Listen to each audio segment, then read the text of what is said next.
ಕರ್ತನಾದಂಥ ಯೇಸು ಕ್ರಿಸ್ತರ ಹೆಸರಲ್ಲಿ ನಿಮ್ಮೆಲ್ಲರಿಗೂ ಹೃದಯಪೂರ್ವಕವಂಥ ವಂದನೆಗಳನ್ನ ನಾನು ಸಲ್ಲಿಸ್ತಾ ಇದ್ದೀನಿ. ಹೌದು, ತುಂಬ ದಿನದ ನಂತರ ಮತ್ತೊಂದು ಆವರ್ತಿ ದೇವರು ತಂದೆಯಾದ ದೇವರು ಈ ಒಂದು ಸಮಯವನ್ನು ನನಗೆ ಕೊಟ್ಟಿದ್ದಕ್ಕಾಗಿ ಮೊದಲಾಗಿ ತಂದೆಯಾದ ದೇವರಿಗೆ ನನ್ನ ವಂದನೆಗಳನ್ನು ಸಲ್ಲಿಸುವಂತನಾಗಿದ್ದೀನಿ. ಅದೇ ರೀತಿ ಎರಡನೇದಾಗಿ ರಾಮಣ್ಣವ್ರಿಗೂ ಸಹ ನಾನು ಹೃದಯಪೂರ್ವಕವಂಥ ವಂದನೆಗಳನ್ನು ಸಲ್ಲಿಸಲಿಕ್ಕಿದ್ದೀನಿ. ಮತ್ತು ಮೂರನೇದಾಗಿ ಶಿವಸೃಷ್ಟಿಗೂ ಸಹ ವಂದನೆಗಳನ್ನು ಸಲ್ಲಿಸಲಿಕ್ಕಿದ್ದೀನಿ. ಮತ್ತು ಕೂಡಿ ಬಂದ ನಿಮ್ಮೆಲ್ಲರಿಗೂ ಸಹ ಕರ್ತನ ನಾಮದಲ್ಲಿ ವಂದನೆಗಳನ್ನು ಸಲ್ಲಿಸಲಿಕ್ಕಿದ್ದೀನಿ. ಅದು ಪ್ರಿಯ ದೇವರ ಮಕ್ಕಳೇ, ನಾವೆಷ್ಟು ಭಾಗ್ಯವಂತರು. ಯಾಕಂದರೆ ಕರ್ತನ ಬಳಿಯಲ್ಲಿ ಮುಂಜಾನೆ ಕೂಡಿ ಬರುವಂಥದ್ದು, ಆತನ ಆರಾಧಿಸುವಂಥದ್ದು, ಆತನ ಕೊಂಡಾಡುವಂಥದ್ದು, ಆತನ ಉಪಕಾರಗಳನ್ನು ಸ್ಮರಿಸುವಂಥದ್ದು. ಅವರು ಯಾರಿಗೂ ಇಂಥ ಒಂದು ಭಾಗ್ಯ ಇಲ್ಲ. ಆದರೆ ನಮಗಾದರೂ ಸಹ ದೇವರು ಇಂಥ ಒಂದು ಸೌಭಾಗ್ಯವನ್ನು ಕೊಡೋದಕ್ಕಾಗಿ ನಾವೆಷ್ಟು ದೇವರಿಗೆ ವಂದನೆ ಸಲ್ಲಿಸಲು ಸಾಲದುತ್ತದೆ. ಅಂದರೆ ದೇವರ ಮಕ್ಕಳೇ, ಇವತ್ತು ಒಂದು ಪ್ರಾಮುಖ್ಯವಾದಂಥ ಅಂಶವನ್ನು ನಿಮ್ಮ ಮುಂದೆ ಹಂಚಿಕೊಳ್ಳಿಕ್ಕೆ ನಾನು ಇಷ್ಟಪಡ್ತಾ ಇದ್ದೀನಿ. ಇವತ್ತಿನ ಒಂದು ಅಂಶದ ಹೆಸರು ಏನಿರುವಾಗ, ಭವಿಷ್ಯತ್ತನ್ನು ಅರಿತಂಥ ದೇವರು ಒಳ್ಳೆಯದರ ಕೆಟ್ಟದರ ತಿಳುವಳಿಕೆಯನ್ನು ಕೊಡುವ ಮರವನ್ನು ಯೋಧನ ಹೊಲದಲ್ಲಿ ಇಟ್ಟುದು ಯಾಕೆ? ಮತ್ತೊಂದು ಸಾರಿ ಹೇಳ್ತೇನೆ, ಭವಿಷ್ಯತ್ತನ್ನು ಅರಿತ ದೇವರು ಒಳ್ಳೆಯದರ ಕೆಟ್ಟದರ ತಿಳುವಳಿಕೆಯನ್ನು ಕೊಡುವ ಮರವನ್ನು ಯೋಧನ ಹೊಲದಲ್ಲಿ ಇಟ್ಟಿದ್ದೇಕೆ? ದೇವರ ಮಕ್ಕಳೇ, ಇದು ಬಹಳ ಪ್ರಾಮುಖ್ಯವಾದಂಥ ಅಂಶ. ಪ್ರತಿಯೊಬ್ಬರು ಗಮನ ಇಟ್ಟು ಈ ಒಂದು ಅಂಶವನ್ನು ಕೇಳಬೇಕಾಗಿ ನನ್ನ ಪ್ರೀತಿಪೂರ್ವಕವಾಗಿ ನಾನು ಕೇಳುವಂತನಾಗಿದ್ದೀನಿ. ಯಾಕೆಂದ್ರೆ ನಾವು ದೇವರನ್ನು ನಂಬಿದಂಥ ಮಕ್ಕಳಾಗಿರ್ಬೋದು ಅಥವಾ ದೇವರನ್ನು ನಂಬದೇ ಇರುವಂಥ ಮಕ್ಕಳಾಗಿರ್ಬೋದು, ಈ ಲೋಕದಲ್ಲಿ ನಾವು ಯಾರಿಗೆ ಸುವಾರ್ತೆ ಹೇಳೋದಾದರೂ ಮತ್ತು ಅವರು ಸುವಾರ್ತೆನ ಅಂಗೀಕಾರ ಮಾಡೋದಾದರೂ, ನಾವು ಯಾವಾಗ ಪ್ರಾರಂಭದ ಚರಿತ್ರೆಯನ್ನು ದೇವರು ಲೋಕವನ್ನು ಉಂಟು ಮಾಡಿ ಪ್ರತಿಯೊಂದನ್ನು ಸೃಷ್ಟಿ ಮಾಡಿ, ನಂತರ ಅದಾಮನ ಸೃಷ್ಟಿ ಮಾಡಿ ಮತ್ತು ಅವಳನ್ನು ಆತನ ಮೂಲಕ ಸೃಷ್ಟಿ ಮಾಡಿ ಯೋಧನ ಹೊಲದಲ್ಲಿ ಒಂದು ಮರವನ್ನು ಹಾಕಿ ದೇವರು ಅದನ್ನು ತಿನ್ನಬೇಡ ಅಂತ ಆಜ್ಞೆ ಕೊಟ್ಟಿದ್ರು. ಅದನ್ನು ತಿಂದಿನ ನಿಮಿತ್ತವಾಗಿ ಲೋಕಕ್ಕೆ ಮರಣ ಬಂತು, ಶಾಪ ಬಂತು ಎಂಬುದಾಗಿ ನಾವು ಹೇಳುವಾಗ ಅನೇಕ ಒಂದು ಪ್ರಶ್ನೆ ಏನುವಾಗ, ಅಯ್ಯೋ ದೇವರಿಗೆ ಇದು ಗೊತ್ತಿಲ್ವಾ? ಅವರು ದೇವರಲ್ವಾ? ಯಾಕೆ ಆ ಮರವನ್ನು ಹಾಕಬೇಕಾಯಿತು? ಒಳ್ಳೆಯದರ ಕೆಟ್ಟದರ ಮರವನ್ನು ಆ ತೋಟದಲ್ಲಿ ವನದಲ್ಲಿ ಯಾಕೆ ಇಡಬೇಕಾಯಿತು ಎಂಬುದಾಗಿ ಅನೇಕ ಪ್ರಶ್ನೆ ಬರ್ತದೆ. ಅದಕ್ಕಾಗಿ ಈ ಹಣ್ಣನ್ನು ತಿಂದರು. ದೇವರು ಇಡ್ಲಿಲ್ಲ ಅಂದರೆ ಯಾಕೆ ತಿನ್ನಬೇಕಾಯ್ತು? ಅವ್ರು ಯಾಕೆ ತಿಂತಿದ್ರು? ಹೌದು, ಈ ಹಣ್ಣನ್ನು, ಈ ಮರವನ್ನು ಹಾಕಿ ದೇವರು ತಪ್ಪು ಮಾಡಿದ್ದಾನೆ. ಇದು ಮನುಷ್ಯರ ತಪ್ಪಲ್ಲ. ದೇವರು ಈ ಮರವನ್ನು ಹಾಕದಿದ್ರೆ ಅವ್ರು ಯಾಕೆ ತಿಂತಿದ್ರು ಅನ್ನೋ ಒಂದು ಪ್ರತಿಯೊಬ್ಬರ ಪ್ರಶ್ನೆ ಬರ್ತದೆ. ಇದನ್ನು ಹಾಕಿ ಅನೇಕರಿಗೆ ದೇವರು ಮರಣವನ್ನು ತರುವಂತೆ ಮಾಡಿದ್ರು ಮತ್ತು ನರಕಕ್ಕೆ ಹೋಗುವಂತೆ ಮಾಡಿದ್ರು ಅಂತ ಅನೇಕರು ಇವತ್ತು ಸಹ ಕ್ರೈಸ್ತರು ಮಾತಾಡ್ತಾ ಇದ್ದಾರೆ. ಒಬ್ಬರಿಗೊಬ್ಬರು ಮಾತಾಡ್ಕೊಳ್ಳುವಾಗ ಮಾತಾಡ್ತಾರೆ, ದೇವರು ತಪ್ಪು ಮಾಡಿದ್ರು, ಇದನ್ನ ಹಾಕಬಾರ್ದಾಯ್ತು, ದೇವರಿಗೆ ಮುಂದೆ ಏನಾಗ್ತದೆ ಎಂದು ದೇವ್ರಿಗೆ ಗೊತ್ತು. ಆದರೂ ದೇವರು ಆ ಮರವನ್ನು ಇಟ್ಟಿದ್ದಾರೆ? ದೇವ್ರಿಗೆ ಭವಿಷ್ಯತ್ತು ಗೊತ್ತಲ್ವಾ? ಮುಂದೆ ಇದೇ ಥರ ತಿಂತಾರೆ, ಈ ರೀತಿ ಮನುಷ್ಯನ ಮರಣ ಅಂತಾನೆ ಅಂತ ಎಲ್ಲ ದೇವ್ರಿಗೆ ಗೊತ್ತಲ್ಲ. ಯಾಕೆ ದೇವರು ಈ ಮರವನ್ನು ಹಾಕಿದ್ರು ಅಂತ ಅನೇಕ ಪ್ರಶ್ನೆ ಬರ್ತದೆ. ಎಷ್ಟೋ ಕ್ರೈಸ್ತರಿಗೆ ಅಥವಾ ಅನ್ಯರಿಗೆ ಒಂದು ಪ್ರಶ್ನೆ ಬರ್ತದೆ. ಅನೇಕ ನಮಗೂ ಸಹ ಟೈಮಲ್ಲಿ ನಾವು ಈ ಸತ್ಯವನ್ನು ತಿಳ್ಕೊಳ್ಳೋ ಮುಂಚಿತವಾಗಿ ನಮಗೂ ಸಹ ಈ ಪ್ರಶ್ನೆಗಳು ಬರ್ತಿತ್ತು. ಈಗಲೂ ಸಹ ಎಷ್ಟೋ ಜನ ಆ ಪ್ರಶ್ನೆಯಲ್ಲಿ ಇದ್ದಾರೆ. ಆ ಮರವನ್ನು ಯಾಕೆ ಹಾಕೋರು ದೇವರು? ಆ ಮರವನ್ನು ಹಾಕಿ ತಪ್ಪು ಮಾಡಿಬಿಟ್ರು. ಆ ಮರವನ್ನು ಹಾಕದಿದ್ದರೆ ಆ ಮನುಷ್ಯರು ಹಣ್ಣನ್ನು ತಿಂದಿದ್ದಿಲ್ಲ. ಅದರಿಂದ ಈ ಮರವನ್ನು ಹಾಕಿ ಸೃಷ್ಟಿಕರ್ತನಾದ ದೇವರು ತಪ್ಪು ಮಾಡಿದ್ದಾನೆ, ಅದಕ್ಕಾಗಿ ಮನುಷ್ಯನಿಗೆ ಮರಣ ಬಂತು. ಆ ಮರಣದ ಮೂಲಕ ಎಲ್ಲರೂ ನರಕಕ್ಕೆ ಹೋಗ್ತಾರೆ. ಇದಕ್ಕೆ ದೇವರೇ ತಪ್ಪು ಮಾಡಿದ್ದಾರೆ ಎಂದು ಜನರು ಮಾತಾಡ್ಕೊಳ್ತಿದ್ದಾರೆ. ಅನೇಕ ಕ್ರೈಸ್ತರು ಸಹ ಮಾತಾಡ್ಕೊಳ್ತಿದ್ದಾರೆ. ಅದೇ ದೇವರು ತಪ್ಪು ಮಾಡ್ತಾನೆ. ದೇವರು ತಪ್ಪು ಮಾಡ್ತಾನ? ಸಾಧ್ಯವೇ ಇಲ್ಲ. ತಪ್ಪು ಮಾಡುವಂತ ದೇವರಾಗಲಿಕ್ಕೆ ಸಾಧ್ಯನೇ ಇಲ್ಲ. ದೇವರು ಎಂದಿಗೂ ಸಹ ಆತನು ನ್ಯಾಯವಂತನಾಗಿದ್ದಾನೆ, ಆತನು ನೀತಿವಂತನಾಗಿದ್ದಾನೆ. ಮನುಷ್ಯರು ಈ ರೀತಿಯಾಗಿ ಮಾತನಾಡುವಂಥದ್ದು ಹೇಗಿದೆ ನೋಡಿ. ದೇವರು ತಪ್ಪು ಮಾಡಿದ್ದಾನೆ ಅಂತ ಹೇಳ್ತಾ ಇದ್ದಾರೆ. ಆದರೆ ತಪ್ಪು ಮಾಡುವಂತನು ದೇವರು ಆಗೋದಕ್ಕೆ ಸಾಧ್ಯ ಇಲ್ಲ ದೇವ್ರ ಮಕ್ಕಳೇ. ಯಾಕಂದ್ರೆ ಅನೇಕರು ಹಾಗಾದ್ರೆ ದೇವರಿಗೆ ಆಲೋಚನೆ ಇಲ್ವಾ? ದೇವರ ಆಲೋಚನೆ ಇಲ್ಲದೆ ಮರವನ್ನು ಇಟ್ಟಿದ್ದಾನೆ ಆ ತೋಟದಲ್ಲಿ, ಏವನ್ ತೋಟದಲ್ಲಿ. ಉದಾಹರಣೆಗೆ ನಮ್ಮ ಮುಂದೆ ಇಟ್ಟಿರುವ ನೋಡಿ, ನಮ್ಮ ಮುಂದೆ ಇರುವ ವ್ಯಕ್ತಿಗಳ ಬಗ್ಗೆ ತಿಳಿದುಕೊಳ್ಳೋದಕ್ಕೆ ಸಾಧ್ಯವಿಲ್ಲ. ಈ ಉದಾಹರಣೆಗೆ ನಮ್ಮ ಮುಂದೆ ಯಾರೋ ಒಬ್ಬ ವ್ಯಕ್ತಿ ಇದ್ದಾನೆ ಅನ್ಕೊಳ್ಳಿ, ಆ ವ್ಯಕ್ತಿಯ ಮನಸ್ಸಿನೊಳಗೆ ಏನಿದೆ, ಅವ್ನು ಏನು ಆಲೋಚನೆ ಮಾಡ್ತಾನೆ ಅನ್ನೋದು ನಾವು ತಿಳ್ಕೊಳ್ಳೋದು ಸಾಧ್ಯವಿಲ್ಲ, ಇಂಪಾಸಿಬಲ್. ಆದರೆ ನೋಡಿ, ಸ್ವಲ್ಪ ದಿನ ಅವ್ರ ಜೊತೆ ನಾವು ಪಳಗಿದ್ರೆ, ಒಂದು ವರ್ಷನೋ ಅಥವಾ ಸ್ವಲ್ಪ ದಿನ ನಾವು ಅವ್ರ ಹತ್ರ ಓಡಾಡ್ಕೊಂಡಿದ್ರೆ ಸ್ವಲ್ಪ ಮಟ್ಟಿಗೆ ಗೊತ್ತಾಗ್ಬೋದು ಇವರು ಇಂಥ ಆಲೋಚನೆ ಮಾಡ್ತಿದ್ದಾರೆ ಅಂತ. ಅದು ಬೆರ್ತಿದ್ರೆ ಅಲ್ವಾ ಪ್ರೇರೆ? ಸ್ವಲ್ಪ ದಿನ ಅವ್ರಿಗೆ ಸ್ವಲ್ಪ ಏನೋ ಗೊತ್ತು ಅಷ್ಟೇ, ಅವ್ರಿಗೆ ಬೇರೆ ಏನು ತಿಳ್ಕೊಳ್ಳೋಕೆ ಸಾಧ್ಯ ಇಲ್ಲ. ಯಾಕಂದ್ರೆ ಬೈಬಲ್ ನೋಡ್ತೀವಿ ನಾವು, ಕೊರಿಂಥ ಪುಸ್ತಕದಲ್ಲಿ ಅವರು ಜೀವಾತ್ಮಕ್ಕೆ ಹೊರತು ಮತ್ತಾರಿಗೂ ಗೊತ್ತಿಲ್ಲ ಅಂತ ವಾಕ್ಯ ಹೇಳ್ತದೆ. ಅದರಿಂದ ನಾವು ಈಗಿರುವಾಗ ದೇವರು ಮರವನ್ನು ಇಟ್ಟಿದ್ದಾರೆ ಅಂದ್ರೆ ಅದು ಅರ್ಥವಾಗಬೇಕಾದ್ರೆ ಹಗಲು ರಾತ್ರಿ ನಾವು ದೇವರ ವಾಕ್ಯಗಳನ್ನ ಧ್ಯಾನಿಸಬೇಕು, ದೇವರ ವಾಕ್ಯಗಳನ್ನ ನಾವು ಜ್ಞಾನ ಮಾಡಬೇಕು ಮತ್ತೆ ಓದಬೇಕು. ಯಾಕಂದ್ರೆ ದೇವರು ಮಾತುಗಳು ಆಲೋಚಿಸಿದಾಗ ಗೊತ್ತಾಗ್ತದೆ, ದೇವರ ಮಾತುಗಳನ್ನ ನಾವು ಆಲೋಚಿಸಿದಾಗ ಗೊತ್ತಾಗ್ತದೆ. ಯಾಕಂದ್ರೆ ಸತ್ಯ ಬಹಳ ದೂರ ಆಗ್ತದೆ ಮತ್ತು ಆಳ ಇರ್ತದೆ. ಸತ್ಯ ಅನ್ನೋದು ಬಹಳ ದೂರ ಮತ್ತು ಅದೇ ರೀತಿ ಆಳ ಇರ್ತದೆ. ಯಾಕಂದ್ರೆ ನಾವು ನೋಡ್ತೀವಿ, ಸತ್ಯವೇದದಲ್ಲಿ ನೋಡುವಾಗ ಪೌಲನು ಹೀಗೆ ಬರೆದನಪ್ರೆ. 2 ಕೊರಿಂಥ ಪುಸ್ತಕ 10ನೇ ಅಧ್ಯಾಯ 7ನೇ ವಚನವನ್ನು ಓದಿಕೊಳ್ಳೋಣ. 2 ಕೊರಿಂಥ ಪುಸ್ತಕ 10ನೇ ಅಧ್ಯಾಯ 7ನೇ ವಚನವನ್ನು ದಯಮಾಡಿ ನಾವು ಓದಿಕೊಳ್ಳೋಣ. ನೀವು ಮುಖದ ಮುಂದೆ ಇರುವಂತದ್ದನ್ನು ನೋಡಿರಿ. ಯಾವನಾದರೂ ತನ್ನನ್ನು ಕ್ರಿಸ್ತನವನೆಂದು ನಂಬಿಕೊಂಡರೆ ಅವನು ತಿರುಗಿ ಆಲೋಚನೆ ಮಾಡಿಕೊಂಡು ತಾನು ಹೇಗೆ ಕ್ರಿಸ್ತನವನೋ ಹಾಗೆ ನಾವು. ಸಾಕು. ಇಲ್ಲಿ ನಾವು ನೋಡುವಾಗ 2 ಕೊರಿಂಥ ಪುಸ್ತಕ 10ನೇ ಅಧ್ಯಾಯ 7ನೇ ವಚನವನ್ನ ನಾವು ಗಮನಿಸುವಾಗ ಎಷ್ಟು ಅದ್ಭುತವಾದ ರೀತಿಯಲ್ಲಿ ಇಲ್ಲಿ ಪೌಲನು ಹೇಳ್ತಾರೆ, ನೀವು ಮುಖದ ಮುಂದೆ ಇರುವುದನ್ನು ನೋಡಿರಿ. ಅಂದ್ರೆ ಮುಖದ ಮುಂದೆ ಅಂತ ಬರೆಯಲ್ಪಡಿದೆ.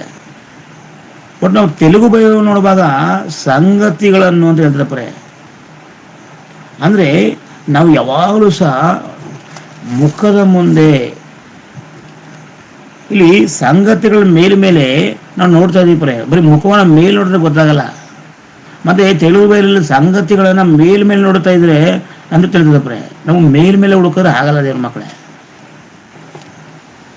ಒಬ್ಬ ವ್ಯಕ್ತಿಯನ್ನ ನಾವು ಬರೀ ಮುಖವನ್ನು ನೋಡಲಿ ಕಂಡುಹಿಡಿಯಕ್ಕಾಗೋದಿಲ್ಲ. ಅದಕ್ಕೆ ದೇವರು ಹೇಳ್ತಾರೆ, ನಾನು ಹೃದಯದ ಆಲೋಚನೆ ಮೇಲೆ ನೋಡ್ತೀನಿ ಅಂತ ಹೇಳ್ತಾರೆ. ನಾವು ದಾವೀದನ ವಿಷಯದಲ್ಲಿ ನೋಡುವಾಗ, ಆ ದಾವೀದನ ಅರಸನಾಗಿ ದೇವರು ಮಾಡುವಾಗ ಆ ಸೊಲೊಮೋನನ ಭಕ್ತನು ಅವರ ಮುಖವನ್ನು ನೋಡ್ತಾ ಇದ್ದ, ಅವರ ಚಿಲುವಿಕೆಯನ್ನು ನೋಡ್ತಾ ಇದ್ದ. ಆದ್ರೆ ದೇವರು ಹೇಳ್ತಾರೆ, ನಿನ್ನಾಗೇ ನಾನು ಮುಖವನ್ನು ನೋಡುವಂತಲ್ಲ, ನಾನು ಹೃದಯವನ್ನೇ ನೋಡುವಂತನಾಗಿದ್ದೀನಿ, ಹೃದಯದ ಅಂತರೇಂದ್ರಗಳನ್ನು ಪರಿಶೋಧಿಸುವಂತನಾಗಿದ್ದೀನಿ. ಹೌದು ದೇವರ ಮಕ್ಕಳೇ, ಇಲ್ಲಿ ಸಂಗತಿಗಳನ್ನ ನಾವು ಯಾವುದೇ ಒಂದು ಕಾರ್ಯಗಳನ್ನ ಮೇಲೆ ನೋಡೋದು ಗೊತ್ತಾಗೋದಿಲ್ಲ.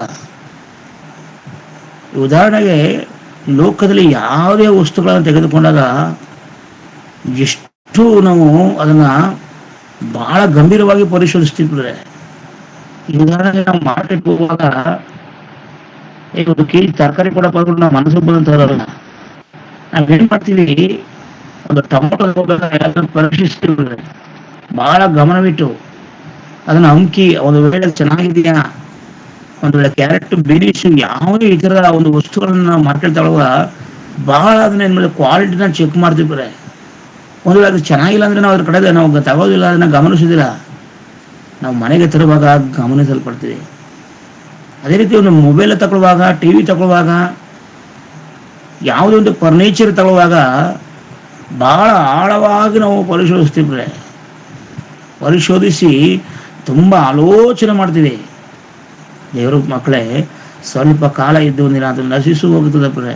ಈ ಲೋಕದ ವಸ್ತುಗಳು ಎಷ್ಟೇದು ಬೆಲೆ ಉಳ್ಳದಾಗಿರೂ ಸಹ ಅದು ಒಂದು ದಿನ ಅದು ನಶಿಸಿ ಹೋಗುವಂಥದಕ್ಕೆ ಇಷ್ಟೊಂದು ನಾವು ಬಹಳ ಗಮನಿಸುವುದಾದರೆ, ಆಳವಾಗಿ ಆಲೋಚನೆ ಮಾಡೋದಾದರೆ, ನಿನ್ನ ನನ್ನ ಶಾಶ್ವತವಾಗಿ ನಿತ್ಯರಾಗಿ ಕರ್ಕೊಂಡು ಹೋಗುವಂಥ ದೇವರ ವಾಕ್ಯವನ್ನ ಮೇಲೆ ಎಷ್ಟು ನಮಗೆ ಅವಗಮನ ಇರಬೇಕು ಹೇಳಿ ಬಿಡಿ. ಎಷ್ಟೊಂದು ಪರಿಶೋಧನೆ ಇರಬೇಕು, ಎಷ್ಟು ಒಂದು ಗಮನ ಇರಬೇಕು ಅನ್ನೋದನ್ನ ನಾವು ಆಲೋಚನೆ ಮಾಡಬೇಕಾಗ್ತದೆ. ಹೌದು ದೇವ್ರ ಮಕ್ಕಳೇ, ದೇವರು ಅನ್ಯಾಯ ಮಾಡ್ತಾನ? ಯಾವತ್ತಾರ ಮನುಷ್ಯನಿಗೆ ದೇವರು ಅನ್ಯಾಯ ಮಾಡ್ತಾನ? ದೇವರ ವಾಕ್ಯದಲ್ಲಿ ದೇವರು ಯೋಗನ ಪುಸ್ತಕ 34 10ನೇ ವಚನ ನೋಡುವಾಗ, ಯೋಗನ ಪುಸ್ತಕ 34 10ನೇ ವಚನವನ್ನ ನೋಡುವಾಗ ಇಲ್ಲಿ ಬರೆಯಲ್ಪಟ್ಟಿದೆ.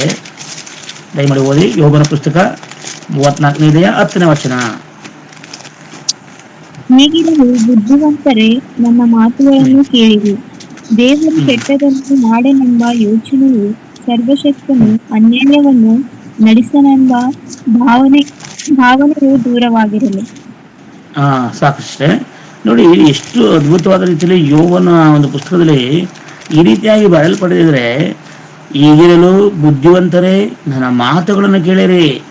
ದೇವರು ಕೆಟ್ಟದನ್ನು ಮಾಡುತ್ತಾನೆಂಬ ಯೋಚನೆಯು, ಸರ್ವಶಕ್ತನು ಅನ್ಯಾಯವನ್ನು ನಡೆಸನೆಂಬ ಭಾವನೆಯು ದೂರವಾಗಿರಲಿ.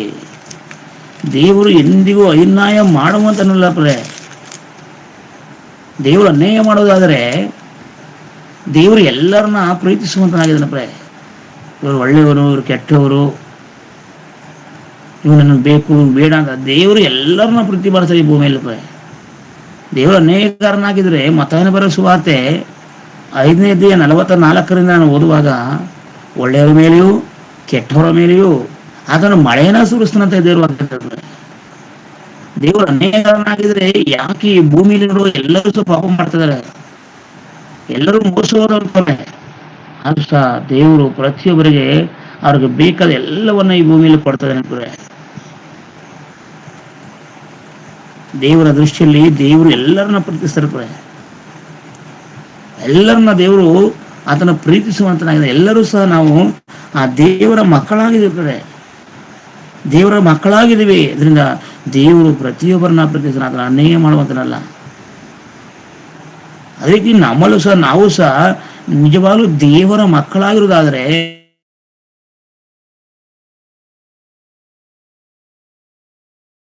ಯಾರೋ ಅವರು ದೇವರು ಏನಕ್ಕೆ ಮರಣ ಇಟ್ಟಬೇಕಾಯ್ತು, ದೇವರು ತಪ್ಪು ಮಾಡಿದ್ದಾನೆ, ಈ ರೀತಿಯಾದಂಥ ಪ್ರಶ್ನೆಗಳನ್ನ ಕೇಳುವಂಥ ಜನರಿಗೆ ನಾವು ಸಮಾಧಾನದಿಂದ ಅವ್ರನ್ನ ಕರುಣಿಸಿ ಅವ್ರಿಗೆ ನಾವು ಉತ್ತರ ಕೊಡಬೇಕಾಗ್ತದೆ. ಯಾಕಂದ್ರೆ ಯೂದನ ಪುಸ್ತಕ 1ನೇ ಅಧ್ಯಾಯ 22ನೇ ವಚನವನ್ನು ನಾವು ಗಮನಿಸೋಣ. ಯೂದನ ಪುಸ್ತಕ 1ನೇ ಅಧ್ಯಾಯ 22ನೇ ವಚನ, ಒಂದೇ ಅಧ್ಯಾಯ ಇರಲಿ, 22ನೇ ವಚನವನ್ನು ಓದಿಕೋಣ.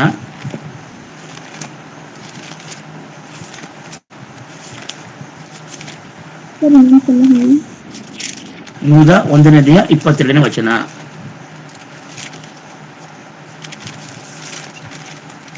ಸಂದೇಹಪಡುವ ಕೆಲವರಿಗೆ ಕರುಣೆಯನ್ನು ತೋರಿಸಿರಿ, ಅವರನ್ನು ಬೆಂಕಿಯ ಬಾಯೊಳಗಿಂದ ಎಳ್ಕೊಂಡು ರಕ್ಷಿಸಿರಿ.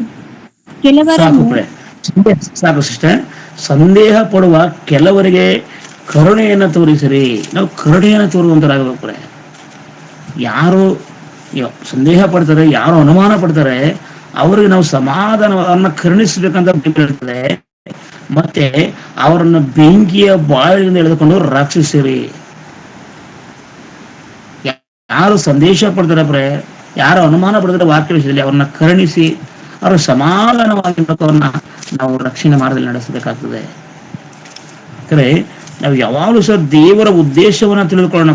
ದೇವರು ಯಾನಿಕ್ಕೋಸ್ಕರ ಆ ಮರದಲ್ಲಿ, ಆ ತೋಟದಲ್ಲಿ, ಯೂದನ ತೋಟದಲ್ಲಿ, ವನದಲ್ಲಿ ಏನಕ್ಕೆ ದೇವರು ಆ ಮರವನ್ನು ಇಟ್ಟಿದ್ದಾನೆ, ಉದ್ದೇಶವೇನು ನಾವು ನೋಡೋಣ. ಆದಿಕಾಂಡ ಪುಸ್ತಕದಲ್ಲಿ 2ನೇ ಅಧ್ಯಾಯ 16-17ನೇ ವಚನವನ್ನು ನಾವು ಗಮನಿಸೋಣ. ಆದಿಕಾಂಡ ಪುಸ್ತಕ 2ನೇ ಅಧ್ಯಾಯ 16ನೇ ವಚನ 17ನೇ ವಚನ 2.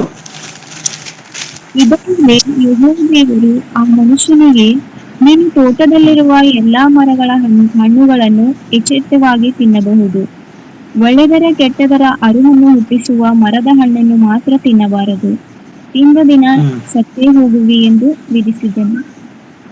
ನೋಡಿ ಇಲ್ಲಿ ದೇವರು ಏನ್ ಹೇಳ್ತಾರೆ, ನೀನು ತೋಟದಲ್ಲಿ ಎಲ್ಲಾ ಮರಗಳ ಹಣ್ಣುಗಳನ್ನು ಯಥೇಚ್ಛವಾಗಿ ತಿನ್ನಬಹುದು, ಒಳ್ಳೆಯದರ ಕೆಟ್ಟದರ ಅರಿವನ್ನು ಹುಟ್ಟಿಸುವ ಮರದ ಹಣ್ಣನ್ನು ಮಾತ್ರ ತಿನ್ನಬಾರದು, ತಿಂದ ದಿನವೇ ನೀನು ಸತ್ತು ಹೋಗುವೆಂದು ವಿಧಿಸಿದನು. ಇಲ್ಲಿ ದೇವರು ಮೊದಲೇ ಹೇಳಿದಾನೆ. ಈಗ ಉದಾಹರಣೆಗೆ ನಾವು ನೋಡುವಾಗ, ನಿಮ್ಮ ಒಂದು ಮನೆಯಲ್ಲಿ ಡೈನಿಂಗ್ ಟೇಬಲ್ ಅಲ್ಲಿ 26 ಥರದ ಊಟವನ್ನು ಇಟ್ಕೊಂಡು ಅದರಲ್ಲಿ ತುಂಬಾ ವೆರೈಟಿ ಆಗಿದೆ, 20 ಥರದ ಊಟ ಇಟ್ಟಿದ್ದಾರೆ, ಒಂದನ್ನ ತಿನ್ಬೇಡ ಅಂತ ಹೇಳ್ತಾರೆ. ಎಲ್ಲ ತಿನ್ಬೋದು ನೀನು, ಅದು ಒಂದನ್ನ ತಿನ್ಬೇಡ ಅಂತ ಹೇಳ್ತಾರೆ. ಇದನ್ನ ತಿಂದ್ರೆ ಇದು ಸರಿ ಇಲ್ಲ, ಇದು ಅಪಾಯ ಇದೆ ಅಂತ ಹೇಳ್ತಾರೆ. ಆ ಥರ ಹೇಳಿದ್ರು ಸರ್, ಒಂದೇ ಒಂದನ್ನ, ಅಷ್ಟು 19 ನೀನು ತಿನ್ನು, ಒಂದನ್ನ ತಿನ್ಬೇಡ ಅಂತ ಹೇಳ್ತಾರೆ. ಅದೇ ರೀತಿ ದೇವರು ಈ ಭೂಮಿಯಲ್ಲಿ ಎಲ್ಲ ಹಣ್ಣನ್ನ ಸೃಷ್ಟಿ ಮಾಡಿ ಪ್ರತಿಯೊಂದನ್ನ ಆಗಿ ಅಲ್ಲಿ ದೇವರು ಅವ್ರ ಮಧ್ಯೆ ಹೇಳ್ತಾ ಇದ್ದಾನೆ ಅಂತ, ಅಂದ್ರೆ ಆಜ್ಞೆ ಮಾಡ್ತಾ ಇದ್ದಾನೆ ದೇವರು. ಒಂದು ಹಣ್ಣನ್ನ ತಿಂದ್ರೆ ಇನ್ನು ಸತ್ತೋಗ್ತೀವಿ ಅಂತ ಹೇಳ್ತಾ ಇದಾರೆ. ಒಂದು ವೇಳೆ ದೇವರು ಹೇಳಿಲ್ಲ ಅಂದ್ರೆ ಖಂಡಿತ ಮರ ಹಾಕತ್ತ. ಆದ್ರೆ ದೇವ್ರು ಮಧ್ಯೆ ಹೇಳ್ತಿದ್ದಾನಲ್ಲ, ಅದನ್ನ ತಿನ್ಬೇಡ ಅಂತ. ದೇವರು ಅದನ್ನ ತಿನ್ನಬಾರ್ದು, ಅದನ್ನ ಮುಟ್ಲಬಾರ್ದು, ತಿನ್ನಬಾರ್ದು ಅಂತ ದೇವರು ಮೊದಲೇ ಹೇಳಿದ್ದಾರೆ. ದೇವ್ರ ಮಕ್ಕಳೇ,